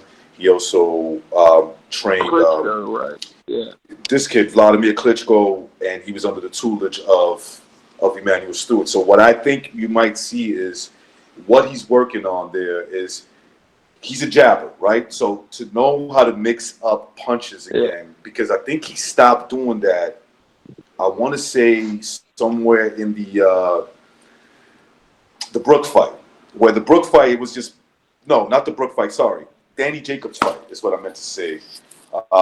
He was very just like he was very reliant on the jab. He wouldn't let the right hand go or mix up punches from the jab. And I think from what Precise and Jimmy are saying, I think that without seeing it because I haven't seen it, I think that might be the game plan because he comes out of Kronk Gym and Emmanuel Stewart was a big advocate of working off the jab. That's what I was gonna say.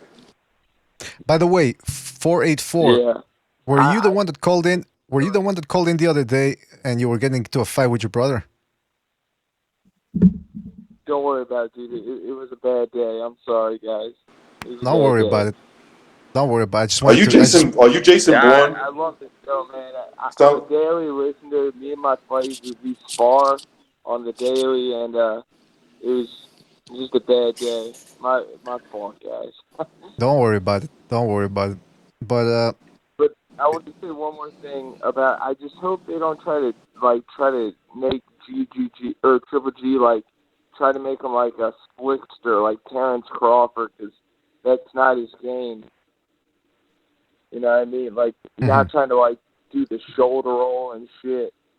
Like I don't want to see that. I like the the Joe Joyce style, like just pump the jab and just cut the ring off and he just needs to throw body punches and maybe a couple more feints and a couple more like probing punches like Loma and Usyk threw. And didn't this guy train Usyk for a little until Papa Loma took over? I don't know about that. I don't know if Banks trained. might have. No, I don't think it was. No, Banks didn't train him. Or is that not? Okay. Yeah. Anyway, I thought it was 484. him. Yeah, it must be somebody else. Yeah, 484. Thank you for calling in, and hopefully you patch things up with your brother, or your friend, or I don't know who he was, and hopefully your ribs aren't hurting. Hopefully your ribs aren't hurting too much, because I remember you said something guys, about the ribs. I'm a big fan. Yeah. Keep it up, guys. Thank you, man. Thank you for calling. Peace, Jason right. Bourne. That's Jason Bourne. I know that's him.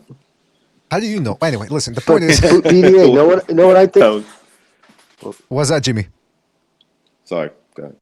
I was gonna say, with Abel, the feeling I got from watching his last few fights, it's like he was so thinking. Like, first off, I think he tried to control Triple G in his style, and every fight had to change just a little something instead of just working with his attributes. I think he was trying to put himself too much into it. Plus, he went into each fight like, this is what we're gonna implement, never thinking, okay, what happens if Canelo does something totally different, like come forward? Like, it seemed to me he didn't have an answer. He didn't even try to say anything different. All right, try to do this, work this off that. It's just like he had a game plan going in for every fight. And if things don't line up perfectly, then it just, what do you do?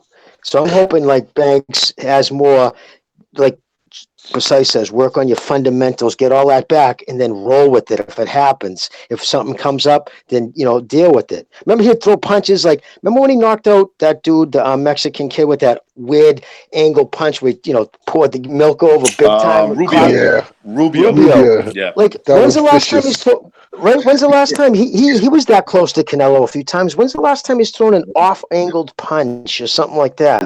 It just I think he did it once in in the the first second fight. He Did it once in the second fight. Bolo punch, isn't it? It's like a bolo punch. It comes from some weird angle, and he doesn't throw that anymore. And I agree, Jimmy. Just mix it up a little bit. Like I said, style as fucking the Abel Sanchez. There's only so much someone can tell you the same things before it gets tedious, and I think that's where we're going with it. This And Abel. he's like a one track mind. Like, he's just aggression. If you can't do that, and if your opponent figures you out, you can't do anything else. Yeah, he reminds me of the Chelsea manager, Sarri. He doesn't change. Yeah. He just keeps doing the same thing week in, week out. Even when you're getting stuff 4-0, he makes the same subs. Exactly. Same like tactics, same moves. Yeah. And Abel Sanchez is very like that. And I think when you're coming off the back of a defeat, whether you think he won or not, it's a defeat on paper, then that's usually when trainers start to look elsewhere. Right. I didn't mind the way Triple G fought in the second fight. Just wish he would have mixed it up a little bit with the right. Mix up with off the jab is what I meant to say. I just wish he would have did that a little bit more, and it would have. I think he could have maybe pulled it out like convincingly. Mm-hmm. All right, guys, we're gonna end the show right now. We're gonna have another show tomorrow, so don't worry. Yeah, for the people that just came in, Peace, gentlemen. For the people that just came in, I'm talking Apology, Gonzalo, and Jimmy. I mean, not Jimmy, Pete. Yeah, we do have to go, but I think we took things a little bit too long here with the details. But yeah, Bucho's gonna do a show tomorrow, right, Bucho? Yeah, the Revolucion and I were gonna be talking about the new show that we're gonna be doing, which is a boxing trivia show. So we just need to know how to. We want to know which type of rules we're going to be implementing. So we're going to be asking you guys in the chat and people in the hangout to help us and figure out how this game is going to be working. But you know what? Before we go, let's get the predictions for Joshua Luis. I mean, I think I know pretty much who everybody's going to pick, but let's just do it to make it official. Stu, who do you have? I'm going to go Anthony Joshua by KO in the 4th round. Joshua KO 4th round. All right. Recognize, how about you? Joshua stoppage in round 7.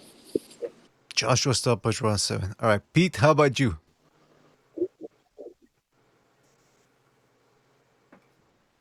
Pete, can you hear me? Pete. Yeah, I hear you. All right. You hear me now? Yeah, prediction. AJ, Andy Ruiz. Go with the upset. AJ knockout 7. Come on. What? The original. Go with the upset. Go with the upset. Pete, you said the seventh. You said the seventh round knockout. Yeah. Yeah. So he's got the same thing as me.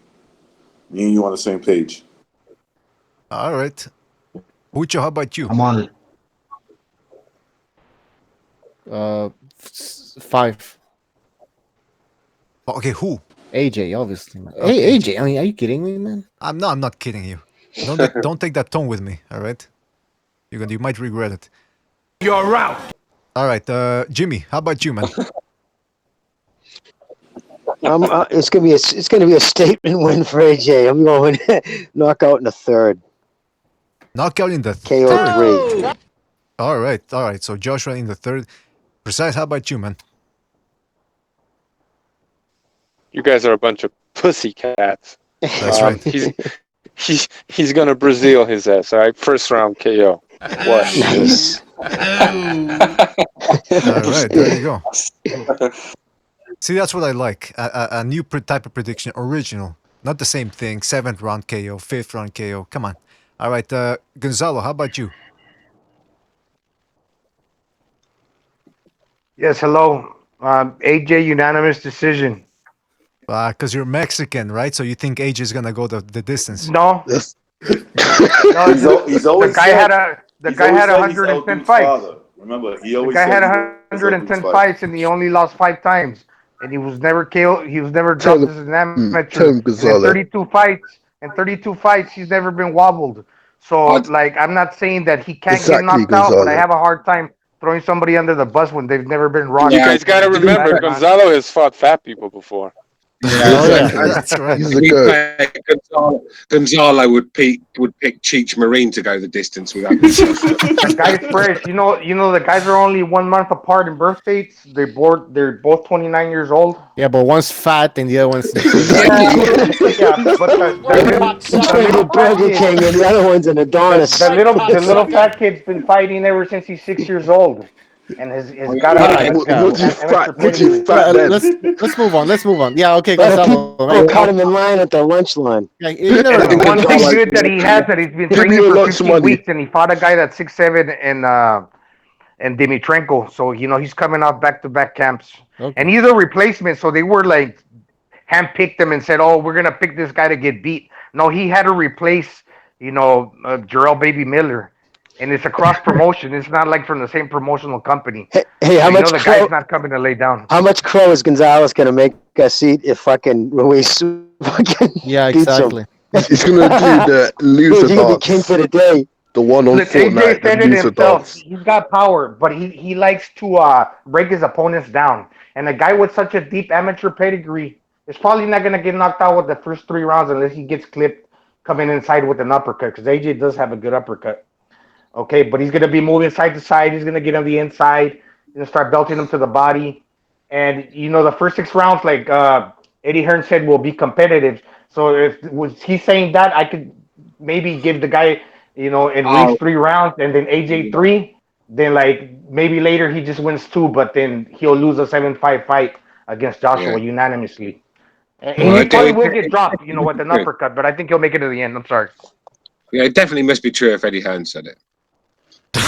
Well, can I give my prediction real quick? Yeah, go ahead.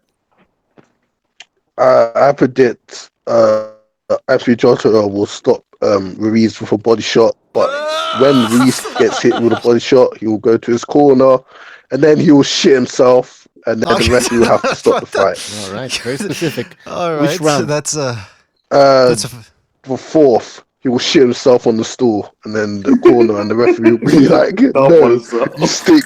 Well, Get out don't here." you guys think Joshua's motivated, especially with Brazil getting fucking clipped out in the first round? He wants to, you know what I mean? He's motivated to look good. He wants, I would imagine, want to smoke him. So, Well, that's the logic. That's the logic Wild fans use. They don't think about styles or anything. Because Wilder won in a round, if Joshua wins in 2, that means Wilder's going to win. I mean, these fucking clowns. I'm sick of talking about them, but that's how they think. But also, could you guys say that? Go ahead, Pete. Go ahead. I know you're a little discouraged, haven't got your voice in. Don't you think it's added pressure, because AJ has always stated that he's always had the expectation to to deliver, and then he's making his debut. And this guy in Reese got robbed overseas in New Zealand, so he's getting a second crack, but in his hometown. I mean, this ain't Los Angeles, but it's New York, and this guy's coming from fighting only in his local country in the United Kingdom. So it could be seen both ways, right? Like he's got to deliver, but then it's like extra pressure, especially since Wilder got that first round KO. He's not Can I gonna change? go in there and just Can go I ahead. change my prediction?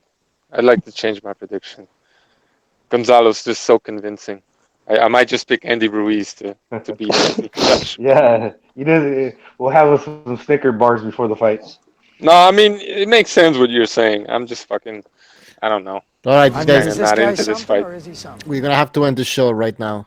And by the way, people who are complaining that they're not getting the links and everything, listen, we decided a long time ago that, well, not a long time ago, a few months ago, that we're gonna be cutting some shows. Instead of having 10 people, we're gonna have 5 because it's too chaotic. All right.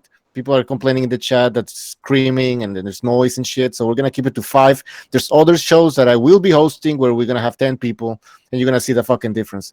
So if people are crying about it, like, guys, come on, man. You were complaining that you can't talk and somebody's talking over you and I can't talk, and you sent us messages. Well, you can have it in both ways. All right. We cut the show to 5 people, or we leave it at 10 and it's fucking chaos and everybody gets a link. And even if we had 10 people at the same time, some people won't be getting a link because we have more than 10 people who want to join the show. Just letting you guys know. Well, listen, the point at this point, we got a good thing going. Very happy about where we're at.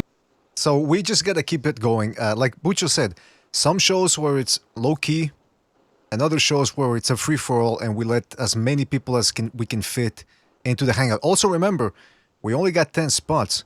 2 of those are already taken by Bucho and myself. So then that means there's only 8 spots left. And sometimes, again, hangouts, it's not a perfect medium. We can't communicate as easily as if we were in person. Sometimes people talk over each other. That's one of the main reasons why we're keeping certain shows down to 5 people, and other shows we invite everybody so that everybody can get their say and tell us what's on their mind. So that's about it. I mean, Bucho's going to be hosting a show tomorrow. Should be pretty good, in my opinion. Send him a message tomorrow, and he'll accommodate. Well, I appreciate everything you guys do for me, man. Letting us all on. I appreciate you guys putting on the show for us. Thank you, guys. Yeah, you guys all have a great night. You too, Jimmy. Everybody night, out Jimmy. there, man. Peace, Pete. Peace, Gonzalo. Peace, everybody. I mean, yeah, you gotta keep in mind, there's people listening out there as well. You know, so that's one of the reasons why we don't want to plug this show up too much. So that's about it. I mean, Bucho, you wanna do the outro for us? Because I'm fucking tired. I think I'm losing my mind here. Well, thank you for joining us, guys, in the chat and in the Hangouts. Tomorrow there's going to be a show. We're going to be discussing the new trivia game show that we're going to be doing on BDA Boxing. Don't forget to check out BDA Live because we are currently posting new content on BDA Live. BDA Live, if you don't know, it's our second channel. The link is in the description. That's pretty right. much it, guys. Have a good night. Take care. Don't forget to check us out on our Patreon page, PayPal page. Don't forget to check us out on Spiritcare and iTunes, where you can download the episodes. And I want to thank everybody that showed up, even though we got to some people later. But I want to thank everybody that showed up. Precise, Recognize Stu, Apology, Pete, Gonzalo, Jimmy. Thank you for being on, guys. We'll have another, like I said, another show tomorrow. And I also want to thank everybody that was in the chat room. Apology Man, Shepherd of Sons, Turlock, Azzy, Triple JJ, Brevis. Who else was here? Michael Stott, Box, Bay Area, California, Amok PvP Virtuoso, Hucker Mustang, Boxing for IBF, Apology Man, Isotonic, and many more. Thank you guys for joining us. Sina Mosia as well. I think that's how you say the name. Quags, Turlock. Thank you guys for joining us. We'll see you tomorrow, or actually, Bucho will see you tomorrow. Take it easy. Have a good night. Leave us your predictions. Don't forget to like and subscribe, and leave us your predictions in the comment section of this video. Alright, guys? I want to read them afterwards. After the fight.